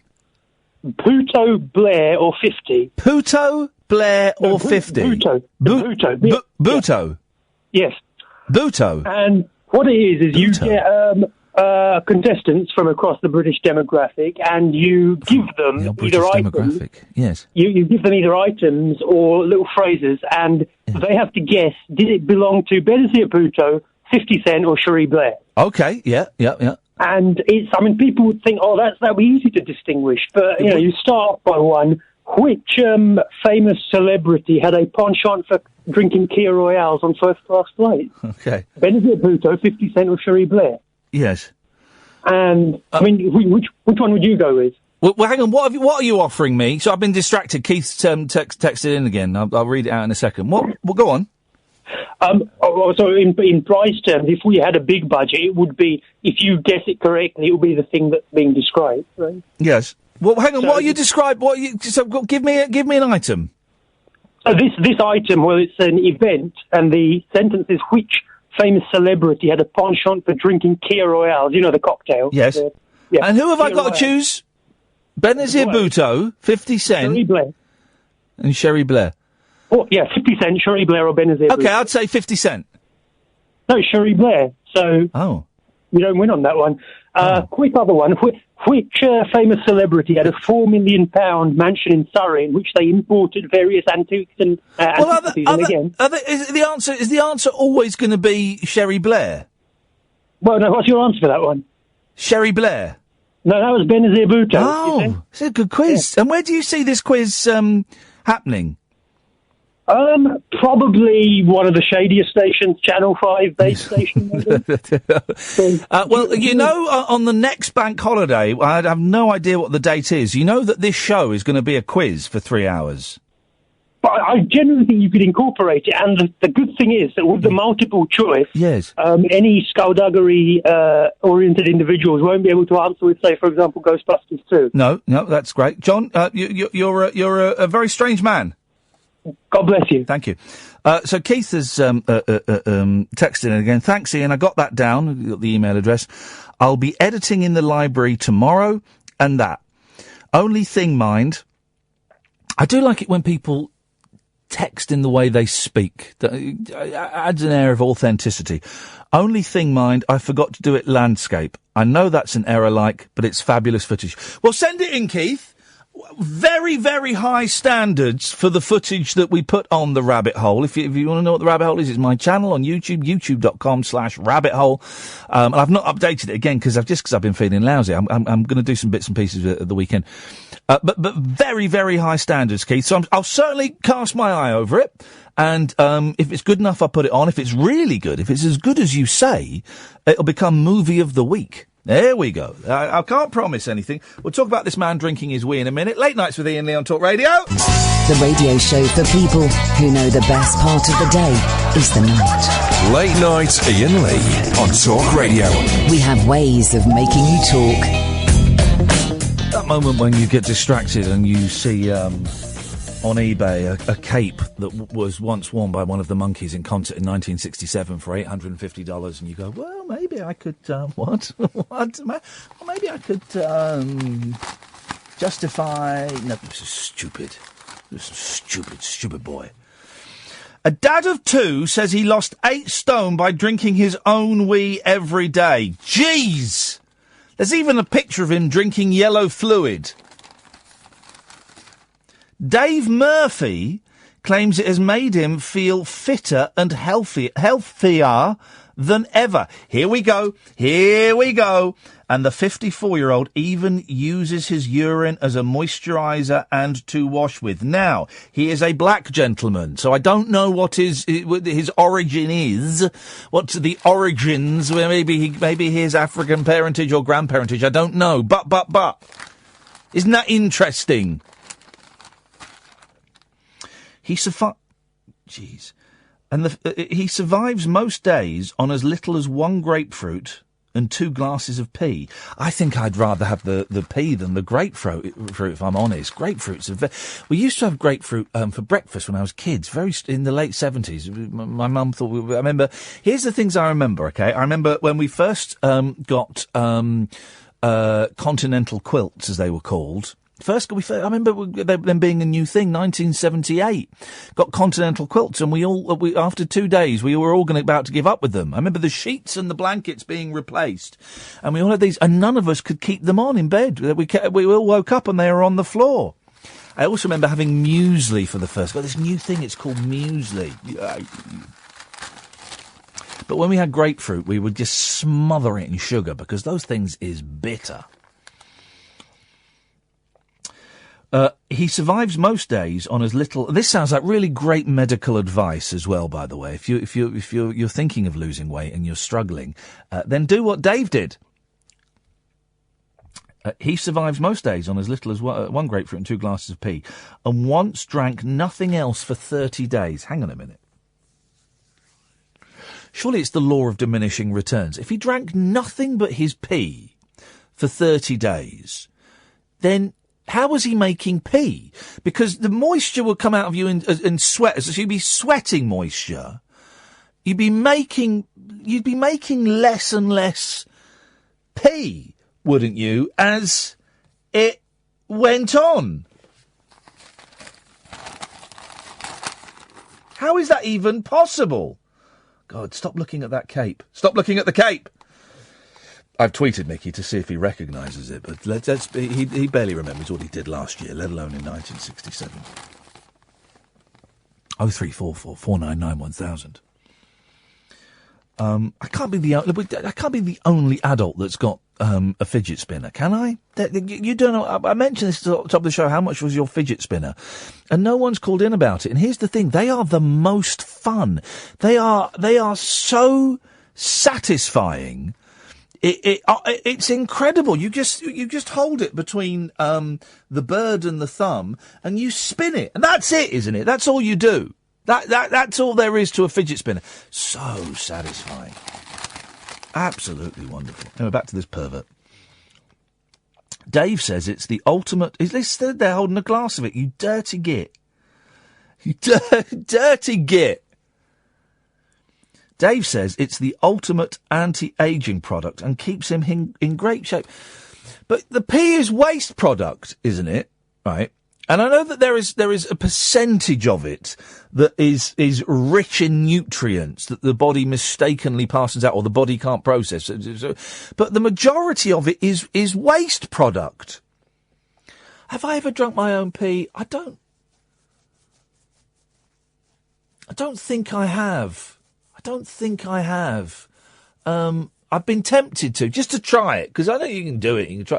But I would have to put it in the fridge, because it's the temperature of it would upset me and make me very uncomfortable.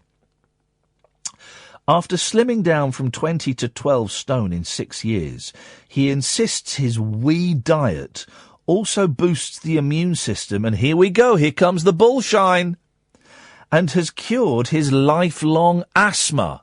It's cured his asthma, guys! Urine can help us reduce what we need to eat, as it contains everything humans require, said the dad of 2, except delicious flavour. And why would you not want to go and have a McDonald's?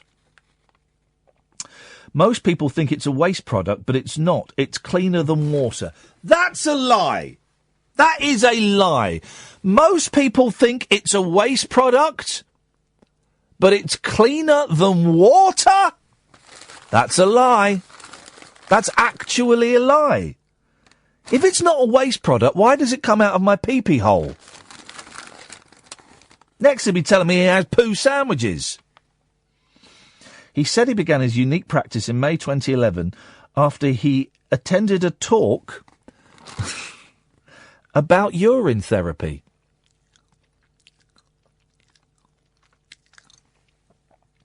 Dave of Basildon, Essex said, having worked as a computer programmer in New York City, my diet was terrible. He found it hard to get his wee down at first and would mix it with fruit juice. But eventually he was drinking it straight and noticed big changes within days. He added, and here's the last sentence of this story, I've even got my mum into it. That is messed up. Katie, would you drink your own pee? It depends how desperate I was. If I was desperate, if I was trapped, and I'd not, yeah, of course I would. But he's saying it's cleaner than water. I don't think so. Ian, I used to have a friend who was a bit of an ex-hippie, and he was quite renowned in the area, and he used to do things like that all the time. Yeah, and it wasn't great. And sadly, he passed away quite recently, and I'm sure that wasn't the reason why. But, but no, it wouldn't be very nice. And you just think, no, it can't taste very nice. No. So, no. Yeah. Actually, I wouldn't. And if it was death. Well, I would once. And I think this is what I'm trying. I can't remember if I have or not. And you'd think you would remember that. I think I've come close to it just to do it. I think I came. I tell you what it was, because I've got two boys that are obsessed with bums and willies and things, as they are. And I think I was going to suggest that we all drank our own wee, because you can do it. And I just thought it would have been a nice, silly bonding experience for us all to have a glass of. I drink my own and they drink their own, but it would just be a nice bonding experience to go, look, I'm sure. Did any of you do it? No, I'm sure I read somewhere that a dad had done it with his kids, and that's why I was going to do it. I don't know. Anyway, you've not called into about Willie. What you got for us? Not a lot, Ian, really. I rang up a couple of weeks ago, and I think I was really rude to you, and I really want to apologise. I don't remember. I don't know if you remember. Oh, that's good. That's good. Did I deserve it? I think maybe you did a little bit, but there's no reason for me to have yeah. Okay. Yeah. What did we? Here we go. Let's peel back the scab. What did we argue about? I can't. Well, we didn't really argue. I think you were having an issue. You're having a bit of a bad day. You spoke to this guy, and I was like, "Oh, you shouldn't speak to him like that." And you one of those. One of those. Well, thank you for phoning up to apologise, Katie. And I'm going to sleep soundly this evening as a direct result of you doing that. It's nice to apologise to people. It's one of the things I've learnt as I've got older. And it's a real lesson, because I used to get a lot of arguments. But if I feel that I have done wrong, is the ability to go back, and I tend to go back and do it face to face, but if not, I'll do it on the phone. Just to go back and say, I'm really sorry. Do you know what? I apologise. I kind of had my reasons for it, but I shouldn't have said what I said. And it's nice. The next lesson, Katie, that I'm hoping to learn is to not get into those situations in the first place. That would be the cool thing. That's true, but, it happens, doesn't it? And it does. It's a bit pants. But can I ask you a question? Oh, God. Do you know anything about Victoria Wood? Victoria Wood? Well, do I know anything about Victoria Wood? Not a lot. Why? I've got a choir, and I'm trying to do something that no choir's ever done before, which is Let's Do It by Victoria Wood. Oh, yes.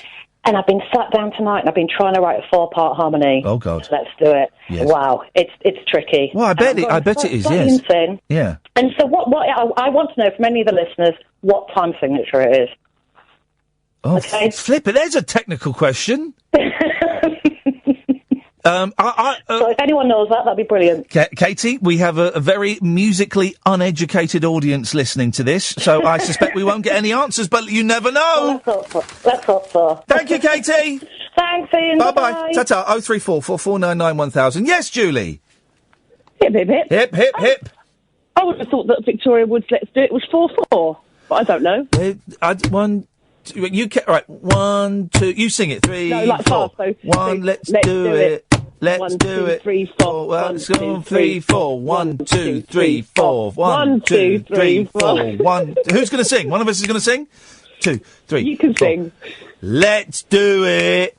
Let's do it. Bend me over backwards and hit me with a comic. Let's do it. Let's fall in love. I'm singing the wrong song.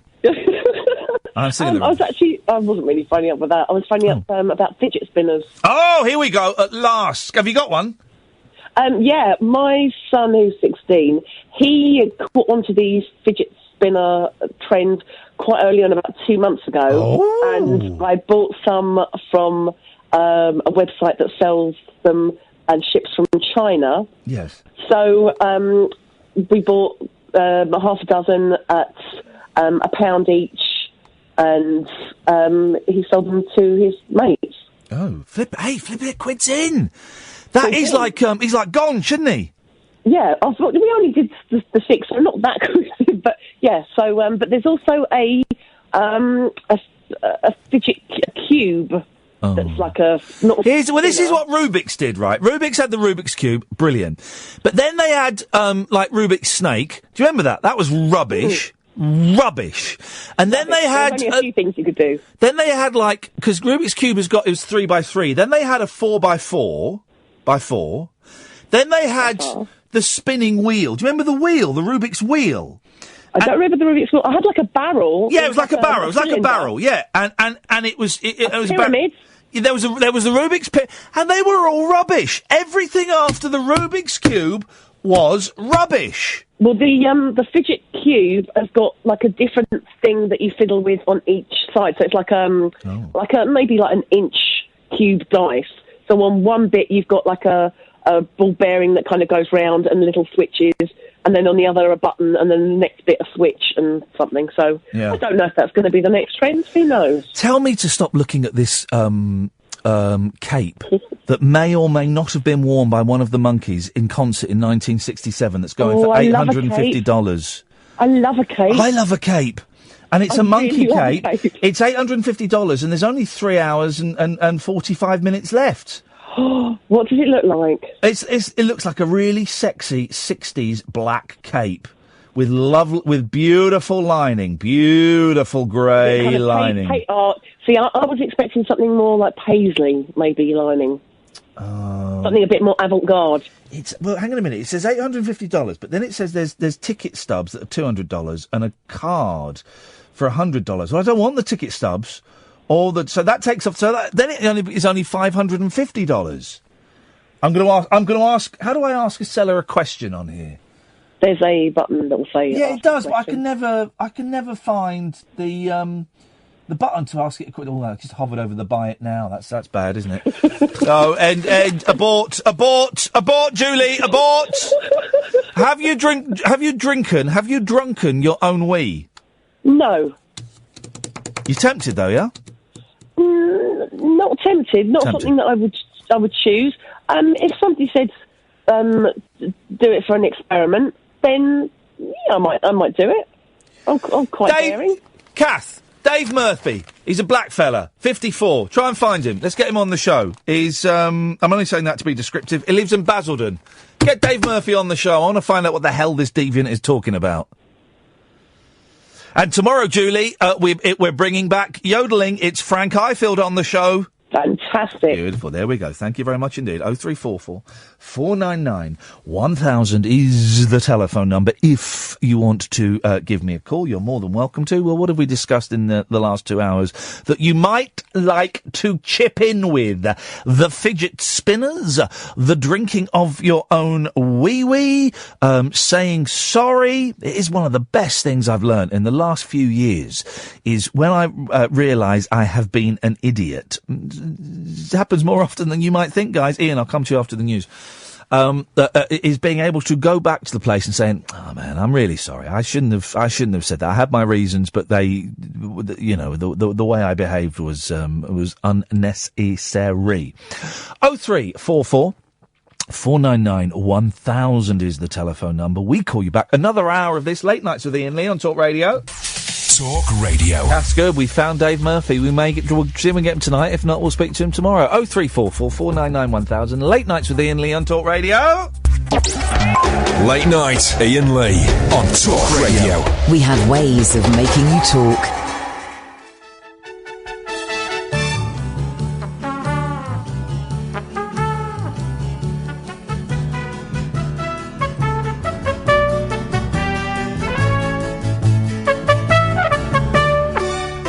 Keith is very busy on the text. You can text in, dear listener, 87222.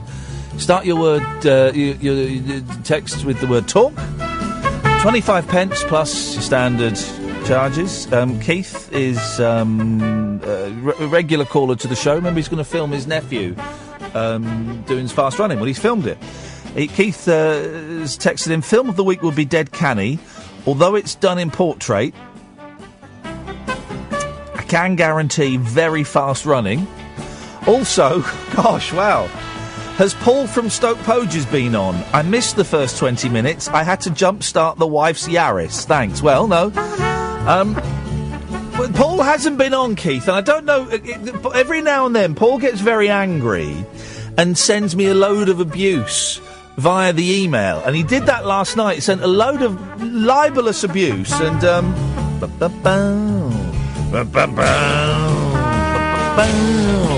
so he's not called in, so I think he's having a little strop, Keith, but there you go. 0344 499 1000, drinking your own wee, fast running, fidget spinners, and anything you want to talk about. You know the score. 0344 499 1000. Good evening, Douglas. Good morning. How's it going? I say good evening as we've not had a sleep yet. Well, hip, hip, hip. Hip, hip, hip, Douglas. Past midnight. Yes. It's the 12th of May, so I'm going to say good morning. Well, but we've not had a sleep. It's still night time. I've had a sleep. When? Between 8 and 9. This evening? Yeah. Are you working tonight? No, I actually went to see Limmy tonight. He was doing his book reading. Terrible lighting, I've heard. Yeah, he's obviously not splashed out in the lighting. Limmy's last tour made £0, literally £0, because he spent £5,000 on lighting. £5,000 on lighting. And now he's scrimping to try and make a few quid, and no one can see him. Was it any good?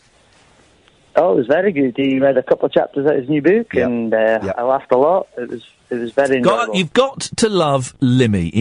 And he's being absolutely hilarious on Twitter at the moment by doing fake WhatsApp messages, and people are getting so angry, and it's wonderful, wonderful.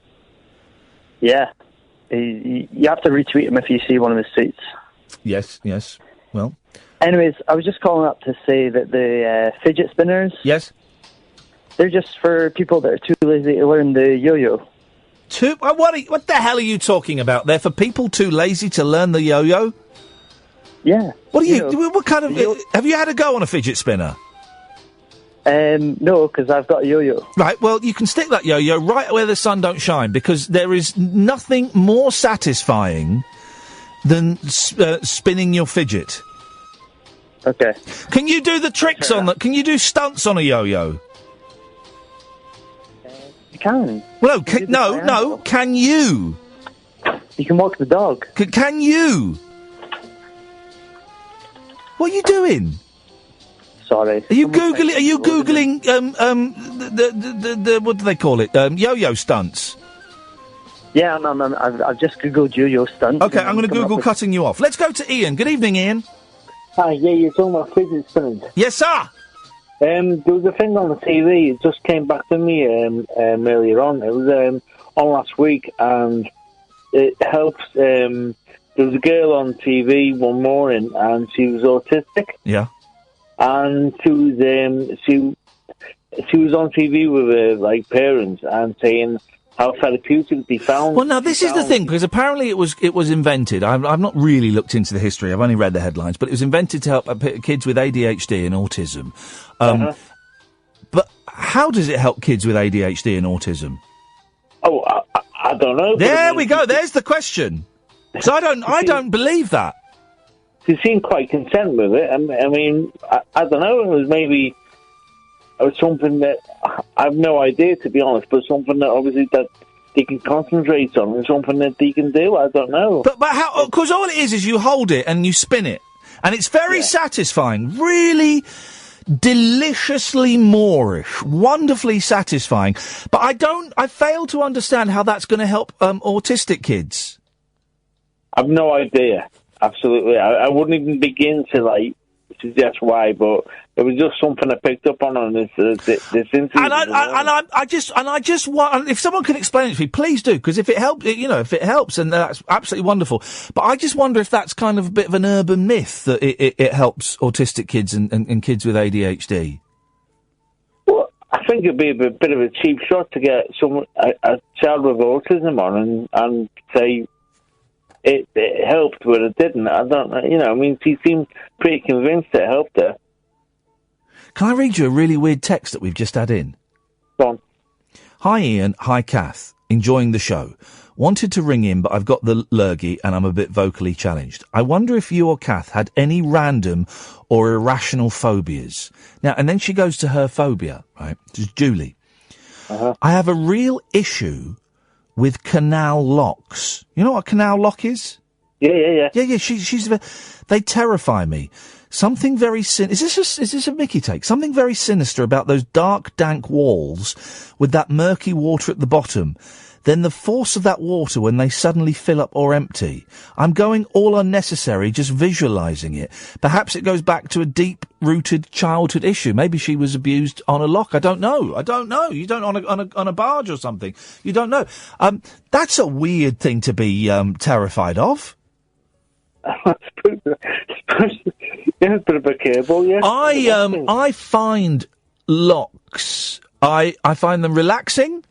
And I enjoy them, but I would hate to be the person on a what do they call it? Canal, but a barge. I hate to be the person on the barge that then has to get out and operate the locks, because there is always a crowd of people that gather to watch you, and I would muff it up, and there'd be people people going, "Oh, it's that bloke who used to be on the telly, and he's muffing up the lock. What an idiot!"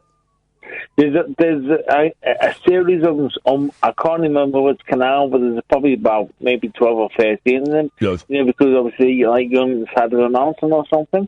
I didn't hear that. It sounded like you just put a willy in your mouth. What did you say? Sorry, it's like you're going up the side of a mountain or something. Oh, yeah, there is. No, I know the one. And it goes up really steep. Yeah. And it defies all the laws of physics because of the locks. Mm-hmm, indeed. What we need to do is we need to get this Julie woman from Birmingham, and we need to send her on a canal holiday. Oh, yeah, that's going to... That'll do it, Ian. Thank you very much indeed. 0344 499 1000. Yes, Jamie.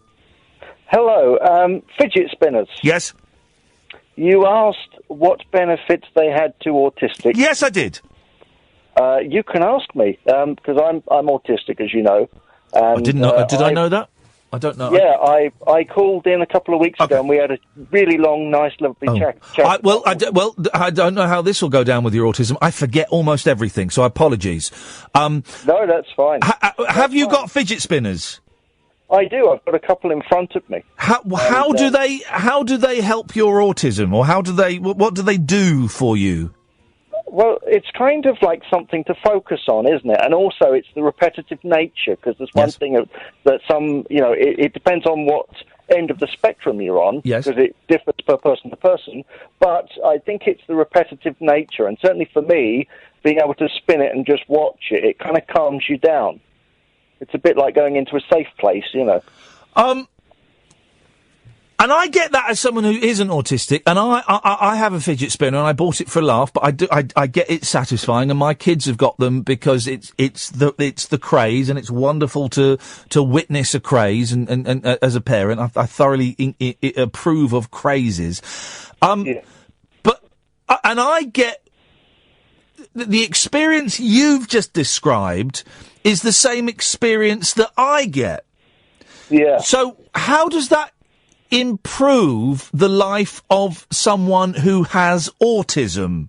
How does it improve the life of someone who has had autism more than it improves the life of someone who doesn't have autism, if you understand? Well, yeah, I think it depends on the person. Yes. And like I say, I'm not 100% sure. I've only had mine for a few days, but I've certainly found, I've got depression as well, and it's actually helped to kind of focus on something quite repetitive in nature. And that's all I can really say, really. Now I'm being sent pictures of glowing fidget spinners. Yeah, I have seen those. Personally, as an autistic person, I don't like bright lights. Oh. So I know people have avoided, buying one of those that glow and light up and stuff, because they think I might find it uncomfortable. Yes. And there's also some that look like the bat symbol. Yeah, well, as with any craze, yes, you start having lots of these things come through, don't you? Yeah, I'm a traditionalist, Jamie. I want my 3-pronged fidget spinner, and I want to balance it on my thumb, and sometimes, if I'm feeling flash, I'll balance it on my forehead. Have you balanced 2 on top of each other and spun them in different directions? No, mate, I've not done that. I've balanced 3 on top of each other in Wagamamas yesterday. One going clockwise, the one in the middle going widdershins, and the one on the top going clockwise again. It was like sex. Well, you're a legend. Thank you very much indeed, Jamie, and so are you, sir. We had, in Wagamama's, 3 fidget spinners, clockwise, with a shins clockwise. It was, honestly, I have never felt so sad. Please, someone tell me there is a video on YouTube of someone with 100 of these FSs on top of each other, all going opposite to the direction the one beneath is going. Please, please, like we used to get domino topples in the 1970s. And is there anything, I mean, I wonder if this has the same effect with autistic people. In the 70s, there were always people breaking the world record for the number of dominoes involved in a domino topple. And I used to play domino topples. I believe there was even, wasn't there a game they brought out where it was a domino topple game, but they weren't really proper dominoes. You just get these little plastic strips and they had 10 sort of dominoes that were attached. So instead of setting them up one at a time, Domino Rally, that was it. Instead of setting them up one at a time, you just kind of flip them over and do it. Cheating. But is there anything more exciting, and kids don't get this these days, with now that Record Breakers is no more, is there anything more exciting than seeing footage of a large sports arena in Japan where several sad cases have set up 250,000 dominoes, all going off in different directions, making the yin and the yang sign, and Mighty Morphin Power, doing all of that? It really is. I tell you what we're going to do. When we come back from the break, I'm going to find footage of dominoes being toppled, and I'll play it. You won't get the visuals, obviously, but you'll get the audios, and I think in many ways that's even more satisfying. Late night conversation, wealth losing sleep over. Iain Lee. On air and off the leash. On Talk Radio. We have ways of making you talk. If you're following, this is really gonna... We're going all in. Get rid of the music. If you're following me on Twitter, I've just tweeted a link to a domino topple that we're going to watch. 543,210 dominoes. We're going to watch it. It's quite long. We're going to play the whole thing. I will describe bits as they come up. This is really kind of... The people that hate this show really going to hate the next 10 minutes, 7 seconds. Now... But I've tweeted it, so you can watch it when I... Don't hit go yet, OK? Don't hit go. You ready? Steady. 3 Guinness World Records are broken in this, guys. Go. I'm hitting play. Here we go. 543,210 dominoes. 3 Guinness World Records. It's had over 12 million views. We're seeing some wonderful dominoes... Domino Land reaching the limit. There's Hawaii with 43,366 dominoes. There's a supermarket with over 53,000 dominoes. There's a temple with over 57,000 dominoes. Antarctica, 88,000. The Scream is reproduced with 17,000. A portrait of Steve Jobs with over 160,000. Here we go. It's in Germany. Here we go. There they go. Dominoes have started. The crowd going wild. Are you watching this? You got this? Very straight line of dominoes to start with. Really willing it on. If it stops here, we're all screwed. But no, the dominoes are toppling. Wonderful. Down some steps. Oh. It didn't work. It didn't work. He had to start it again. That's cheating. Here we go.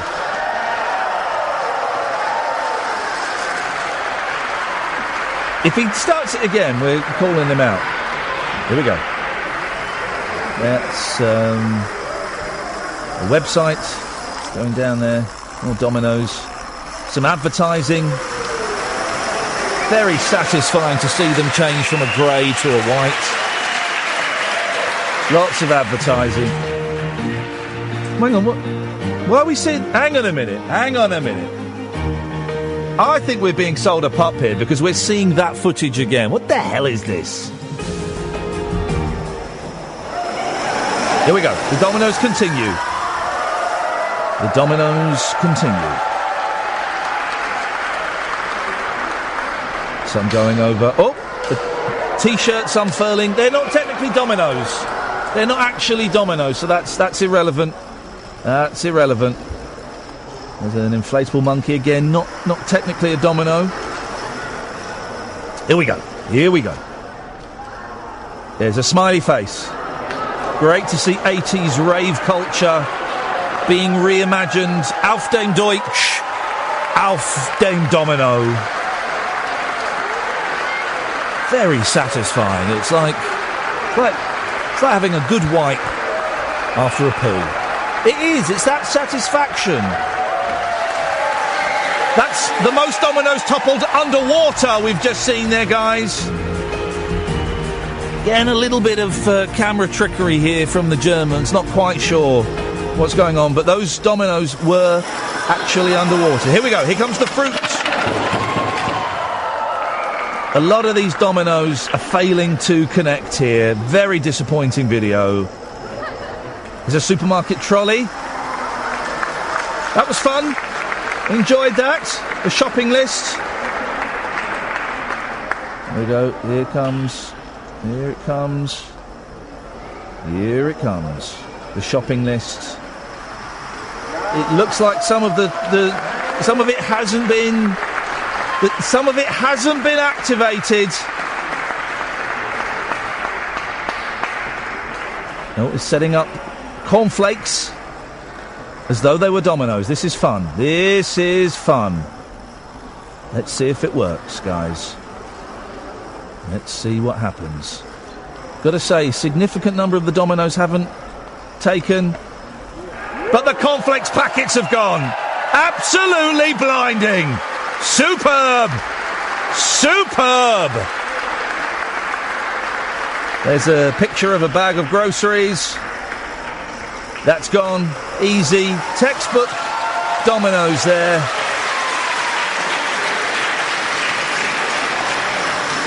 More advertising. Not so impressed by the advertising. That seems a little bit mercenary to tarnish the good name of Dominoes by advertising some crappy German businesses. Gotta say, the cornflakes boxes, that was a real nice touch. Classy. Classy. Not technically Dominoes, but similar in design. We're moving on to the next one here, with Star Wars theme. It's a Star Wars theme. This is going to be great fun. There we go. Looks like a Star Wars planet kind of thing they'd have in the movie there. There's some pyramids. The pyramids are going! That's amazing! That has got to be the best thing I've seen, although one of the pyramids didn't go. What the hell is this? What the hell is this? This, if it works, is going to be it's a whole tower is toppling. Very, very satisfying. Very satisfying. Vaguely erotic. Certainly something is stirring within. Wonderful stuff there. Again, the top layer, is it going to go? Yes, it is. We thought that maybe it wasn't going to work, but it's working. It's working in style. Beautifully done. In a way that only the Germans could pull off. Those two pyramids collapsing was wonderful. The third one didn't come down. But in the world of domino toppling, you have to expect the crowd loving that one. A green monster. Brilliant. Really enjoying that. Maybe it means more in Germany than it does here. Don't worry, guys. Only another 4 minutes to go. 4 minutes to go. Now we're going to Antarctica. Some great penguin characters. And the crowd loving the penguins. One with a scarf, one with a hat, one with earmuffs on there. More pyramids. Will we have more success with the pyramids? Here, it's marvellous. It looks like they're being eaten by invisible termites. They're not, of course.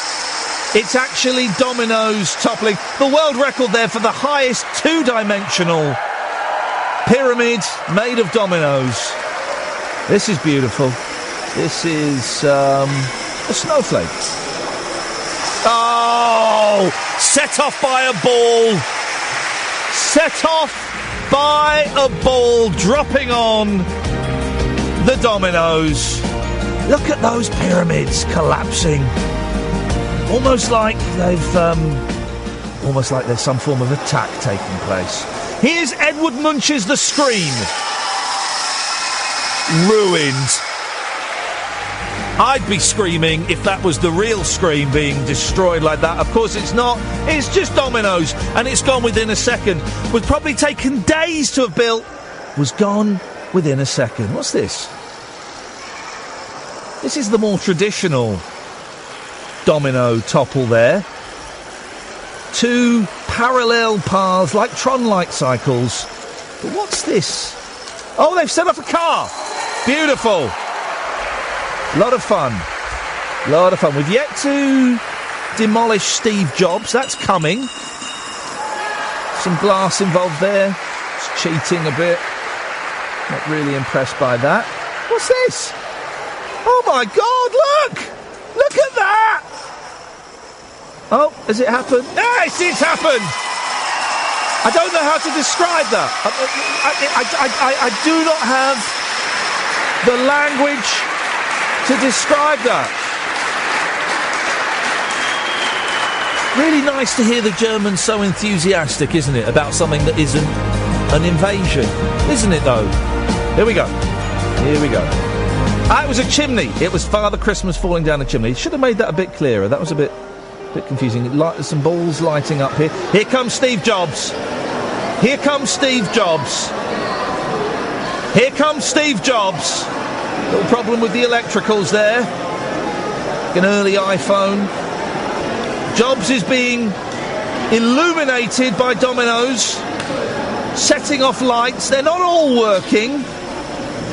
They should have put that in the description of the video, and I would have chosen another video, but never mind.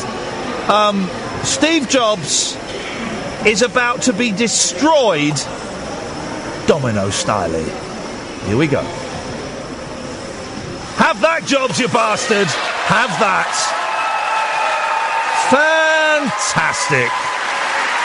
A man known for getting his own way, a bully in the workplace, but a genius. A bully and a genius. Absolutely fantastic. And that ends our coverage of the Dominoes being toppled in Germany, and I hope you enjoyed that as much as I did. And that little 10-minute section there is tomorrow's podcast. Late Night Iain Lee on Talk Radio. We have ways of making you talk. 44991,000 is the telephone number if you want to give us a call, although I'm kind of guessing that no one's listening anymore. I'm kind of guessing that no one is listening anymore. What have I written down here? Oh, God. Well, yeah, let's do this. There's a weird thing in the Express today. Is the Express still run by a pornographer, or did he sell it? I can't remember. Oh. It's weird, right? It's weird. Cute as a doll, Cindy's model daughter. And there's a picture of Cindy Crawford with her daughter. Then there's a bigger picture of her daughter. Beautiful face. Got a very, very short skirt on, and we get to see her delicious, lovely long legs. And she's 15 years old! Jeez! She's 15! Why have they... Well, I don't want to pick her up on her parenting. I don't know what 15-year-old... It's been a long time since I've hung out with 15-year-old schoolgirls, not since I was 15 myself. Even then, I wasn't really hanging out with them. So I don't know what 15-year-old girls wear anymore. I don't know if this would be deemed appropriate. Have you seen the picture? I don't know if it's appropriate. I don't know if it's considered too grown up. Is about right, is it? Is it about right? But they have put the picture to make you go... Whoa. Legs on that. 15! 15! It just feels inappropriate. That's what they've done it for. They put it there for titillation. And it feels, well, it is wrong. It feels wrong. It is wrong. It is wrong to use a picture of a 15-year-old girl, a child, for titillation. It's on page 3, which is a different thing in the Express, but it still has connotations. I mean, she's clothed, but she's wearing a very short dress, and the picture is all about her legs. And it's because she's got a job as a model, is it? She has the good looks to match her mother's. That feels uncomfortable as well. And now the daughter of supermodel Cindy Crawford has launched her fragrance advertising campaign at the age of 15.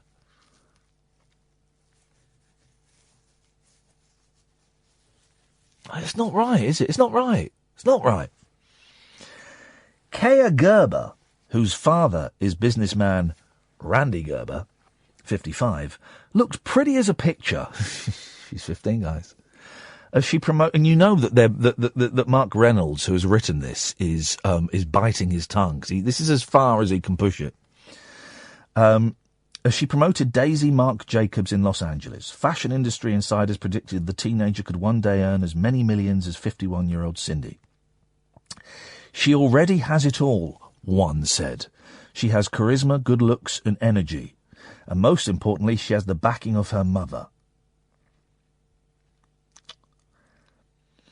The high school junior was unveiled 2 months ago as a brand ambassador for the perfume alongside fellow teenage models Dilia Martins and Sophia Mecheta.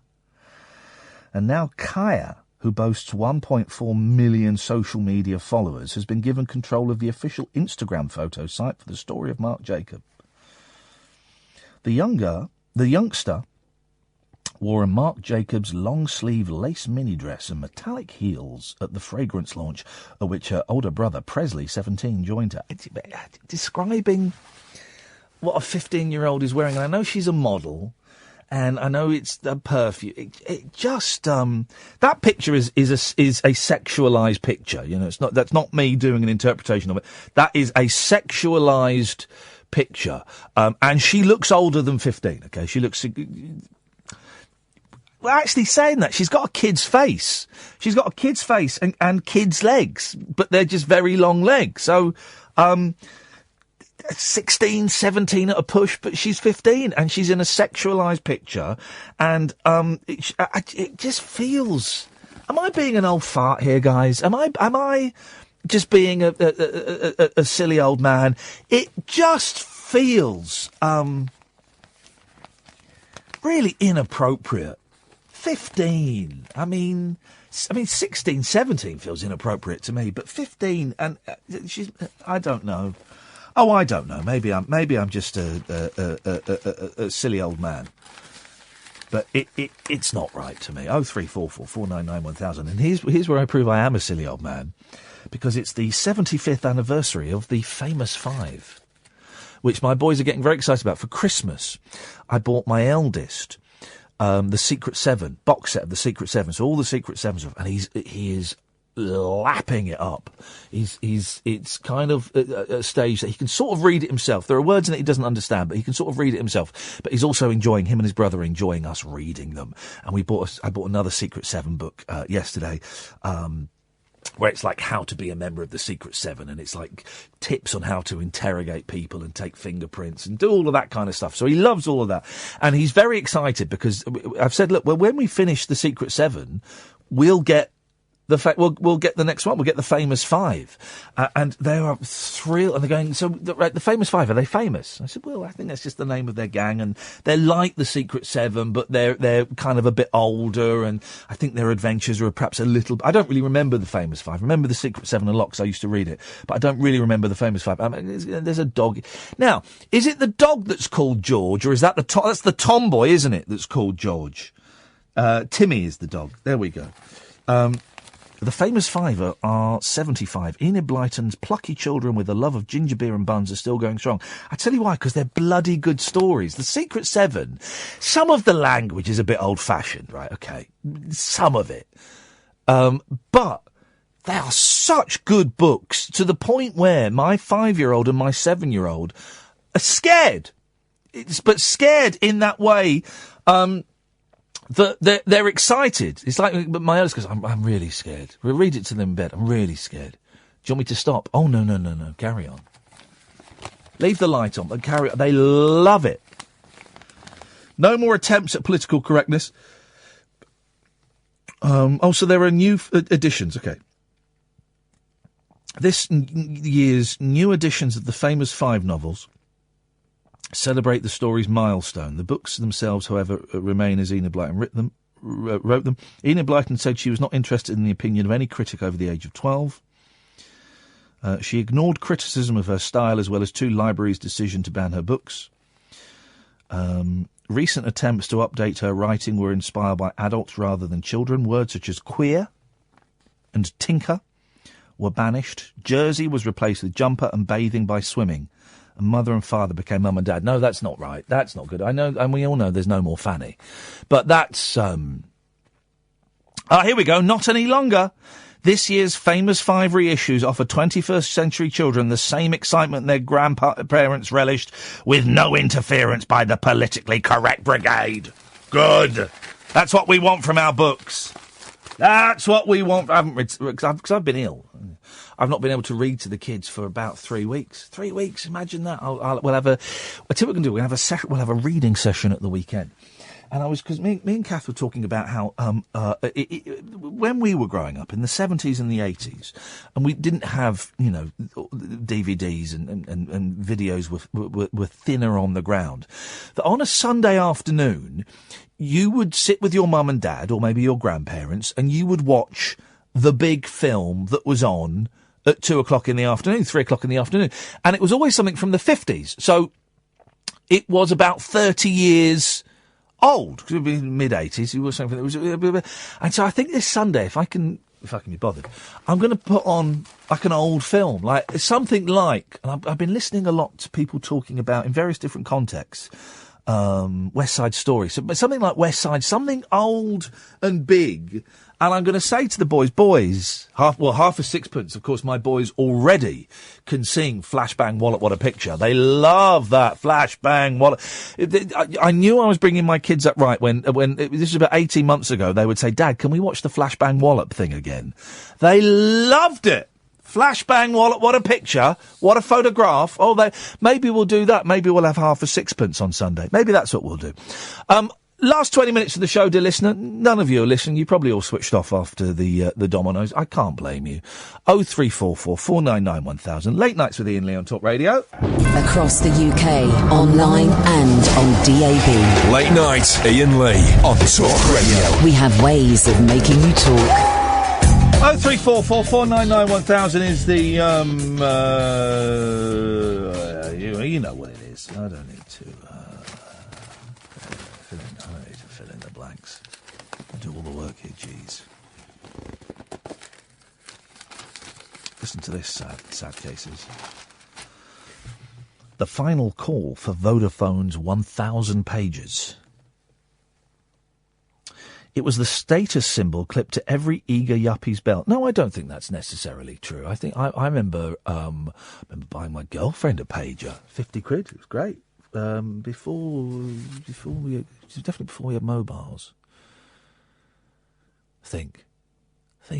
No, I had a mobile then. I think I had a mobile. Why did I buy her a pager? I've got no idea. Anyway, because I was living in Muswell Hill. Because I remember pulling into. Because Steve lived in the flats opposite, and I remember going, but now pagers could fall completely out of use. You mean they're not? Well, doctors still use them, don't they?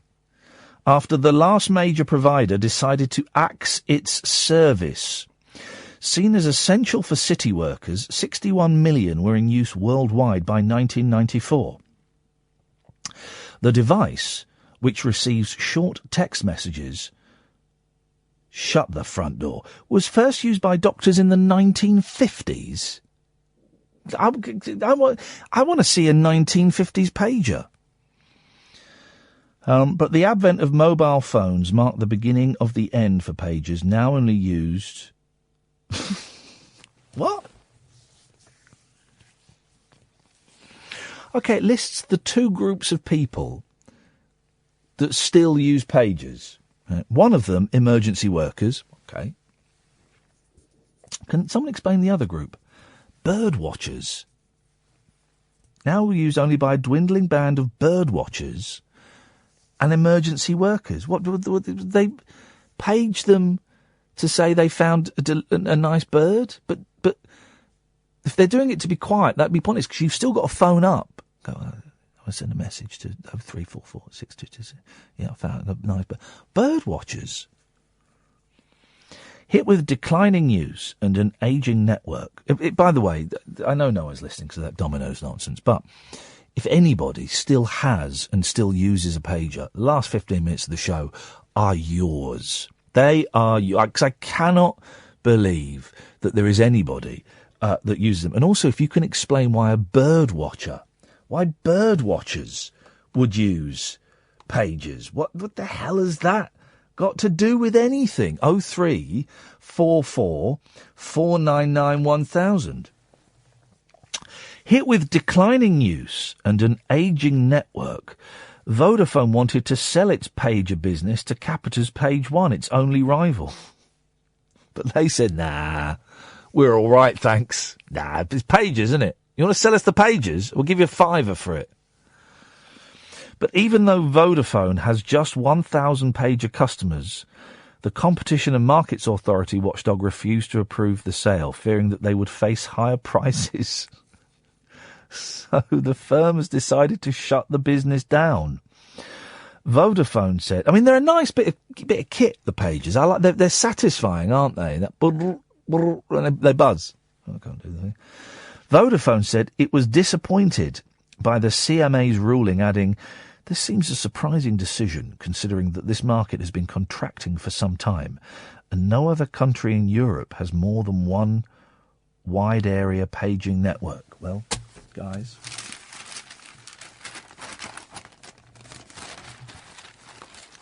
why would I'm trying to get my head around why bird watchers would be one of the remaining 1,000 people that use pagers. I cannot.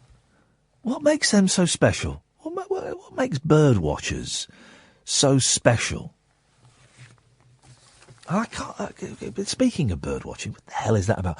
I can understand train spotting more than I can understand bird watching. Train spotting, you know, looking at wonderful machinery, and it's kind of a shared experience, and it's a day out, and you can have a nice packed lunch. Bird watching, though, you're in the woods or in one of those little pervert shelters. What do they call it? A hide, don't they? It's for perverts. I'm sure there's something very, very suspicious going on in the hides. What are you hiding, bird watchers? What is it you're hiding? Your strange perversion, your strange sexual kinks. That's what you're hiding.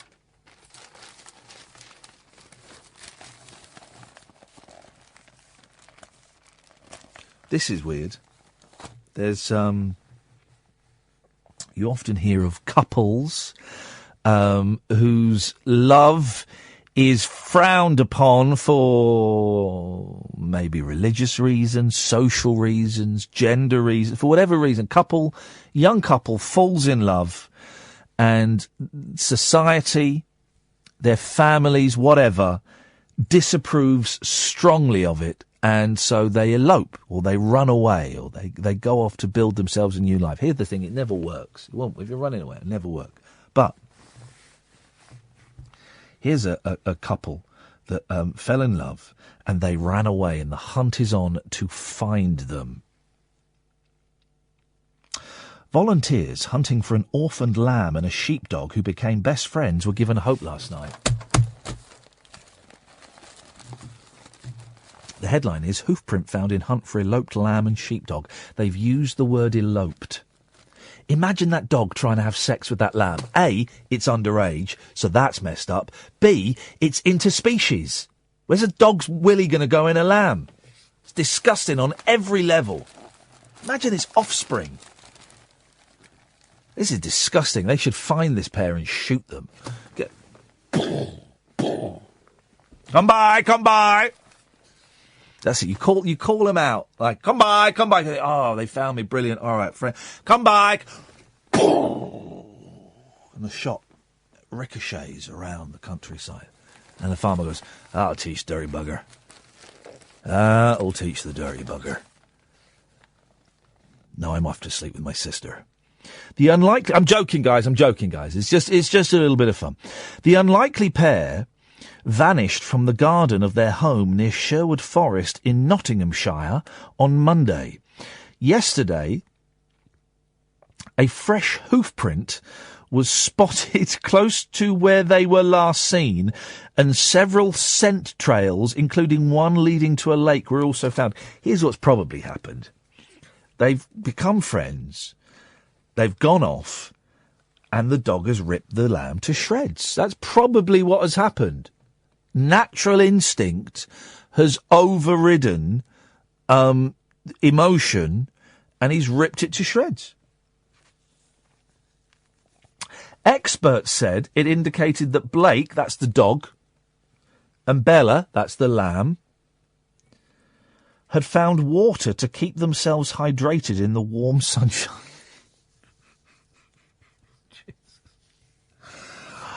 Oh, there's 8 minutes more of this rubbish.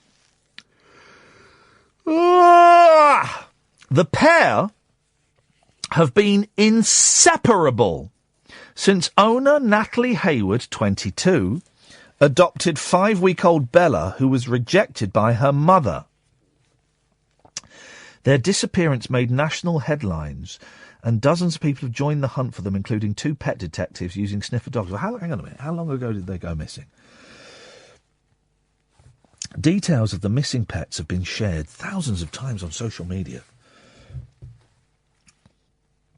The discovery of a lamb's hoof print a mile from Miss Hayward's home raised hopes both Bella and 1-year-old Blake are alive and sheltering among the trees. The hope is they are still together and keeping each other safe, she said. She has been overwhelmed by the public response. I didn't realise so many people had been coming out searching. My phone hasn't stopped. We've no idea how Blake and Bella got out, but the postman found them wandering and tried to round them up. But they ended up going into a nearby forest. The postman, huh? The postman. Huh? You reckon? You reckon the postman's got something to do with it? I wouldn't be surprised. I wouldn't be surprised. Oh, God, someone phone up. I can't be bothered to read this crap out of the papers for the last 5 minutes. I can't. The stories I've got left, right? Please, just someone phone up and just talk to me. The stories I've got for the last 5 minutes are rubbish, right? I mean, absolute rubbish. I'll tell you what we've got. There are 3. There's a thing about how we're addicted to Facebook. Boring. There's a thing about how smiling makes you look older. Boring. And there's kind of a made-up story about how you can get that you'll soon be able to get an attachment for your mobile phone that will mean you can make a cup of coffee with your mobile phone. Literally pour coffee out of your phone. But I've not even read the story, and I just wrote it down, and I bet it's rubbish. I bet it's rubbish, right? So I'm going to give you 30 seconds to call in, and if you don't call in, 0344 499 1000, in the next 30 seconds, I'm going to read that poxy story about the coffee coming out of the mobile phone, and it's a rubbish story, and I've not even read it, and it's probably made up. Okay, I bet when we read it, it will say, "Oh, this technology will be available in 10 years' time," something like that. All right, so you got 30 seconds from now to phone in, and if you don't phone in, then you get what you deserve, which is that poxy story. All right, so if you don't phone in, you get a rubbish, made-up story about a phone that you can supposedly pour coffee out of, which I bet you can't. I bet you can't. I don't want to read that story, because that story is rubbish. And luckily I don't need to, because Ray's called in. Good evening, Ray. Good evening. Good evening, Ray. You've called in. You've saved the nation from me scraping the bottom of the barrel of stories. Not really, because I was going to drink. I was going to talk about urine. Oh, yeah, go on then. You drunk it? No. I was just looking... When you mentioned the gentleman earlier, I was just looking on the internet, and there was a lady interviewed by the Mail in 2014 saying how great it was. Yeah. A 63-year-old lady says that she drank it every day. And there's another article relating to her, and she died... shouldn't laugh, but then she died the following year. She died from what? Well, that was just she got became ill and died in her mid-60s. So she'd been drinking urine for 20 years, so I'm not sure if that helped. Jeez, that's awful. So the thing is, don't drink wee. Well, exactly. It is a waste product.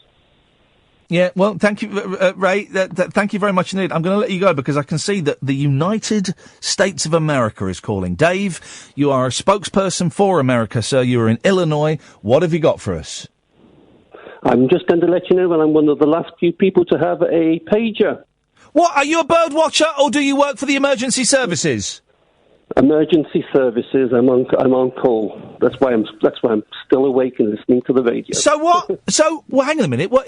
You're in Illinois. What time is it over there? 7 o'clock? 8 o'clock? At the moment, it's coming up to 7 o'clock. Well, that's 6 hours behind. That's no time. And what emergency services are you? I'm an anaesthetist. Is that an emergency? It is if somebody needs an emergency operation. I suppose so. Fair play, Dave. You got me. You got me with the logic of that. I'd never thought of anaesthetists being on emergency standby, but I suppose you are. And what will the message say? Get your ass to A&E. You need to knock someone out. It just comes up and it basically gives me a telephone number to ring, and I phone the number and they tell me where I need to go very quickly. Well, Dave, congratulations on your good work. Can you any idea why bird watchers might need them? The only thing I can think of is that they're in far remote lying areas where the telephone signal is not always there. I suppose so, yes. Someone's mentioned on Twitter that they do have a better signal. Dave, thank you very much for that, mate. No worries. Have a good evening. Yeah, you have a good evening. I hope you don't get called out. I love how on Twitter Fatty's having a go because no one's ever done a radio show in America before, have they, guys? So if anyone goes to America, then they must be ripping off some arsehole. They must be doing that. The show in New York is looking really, really good now. We've got some cracking guests. I'm going to do some work over the weekend. We've got some guests lined up, and I'm going to do some work over the weekend and line up some more guests. Every show we're going to do in New York, okay, is going to be action packed. It's going to be noisy. I found a restaurant that said we can go and do the show from there. We can kind of sit up in the corner, and as long as we don't get in the way of the customers too much, we can chat to the customers and the staff. So that's brilliant. So we've got 3 days sorted out. If we end up, here's the thing. If we end up doing one show from our hotel room, I will have failed. I will consider that. It will still be a good show, but if I do one show from the hotel room, I will consider that a failure, and I will be disappointed. Because I want it to be done in. Anyone can go and do plug in their Mac into the Wi-Fi in a hotel, and what's the point of that? No, it's going to be noisy. It's going to be vigorous. I'm glad that people that are doing their podcasts are so fascinated by me, because they barely cross my consciousness unless someone sends me a rude picture of them, which I find very, very funny. But I can't retweet for obvious reasons. But we are going to be exciting in New York. Frank Highfield tonight at 10. Ta-ta. Election 2017 on Talk Radio.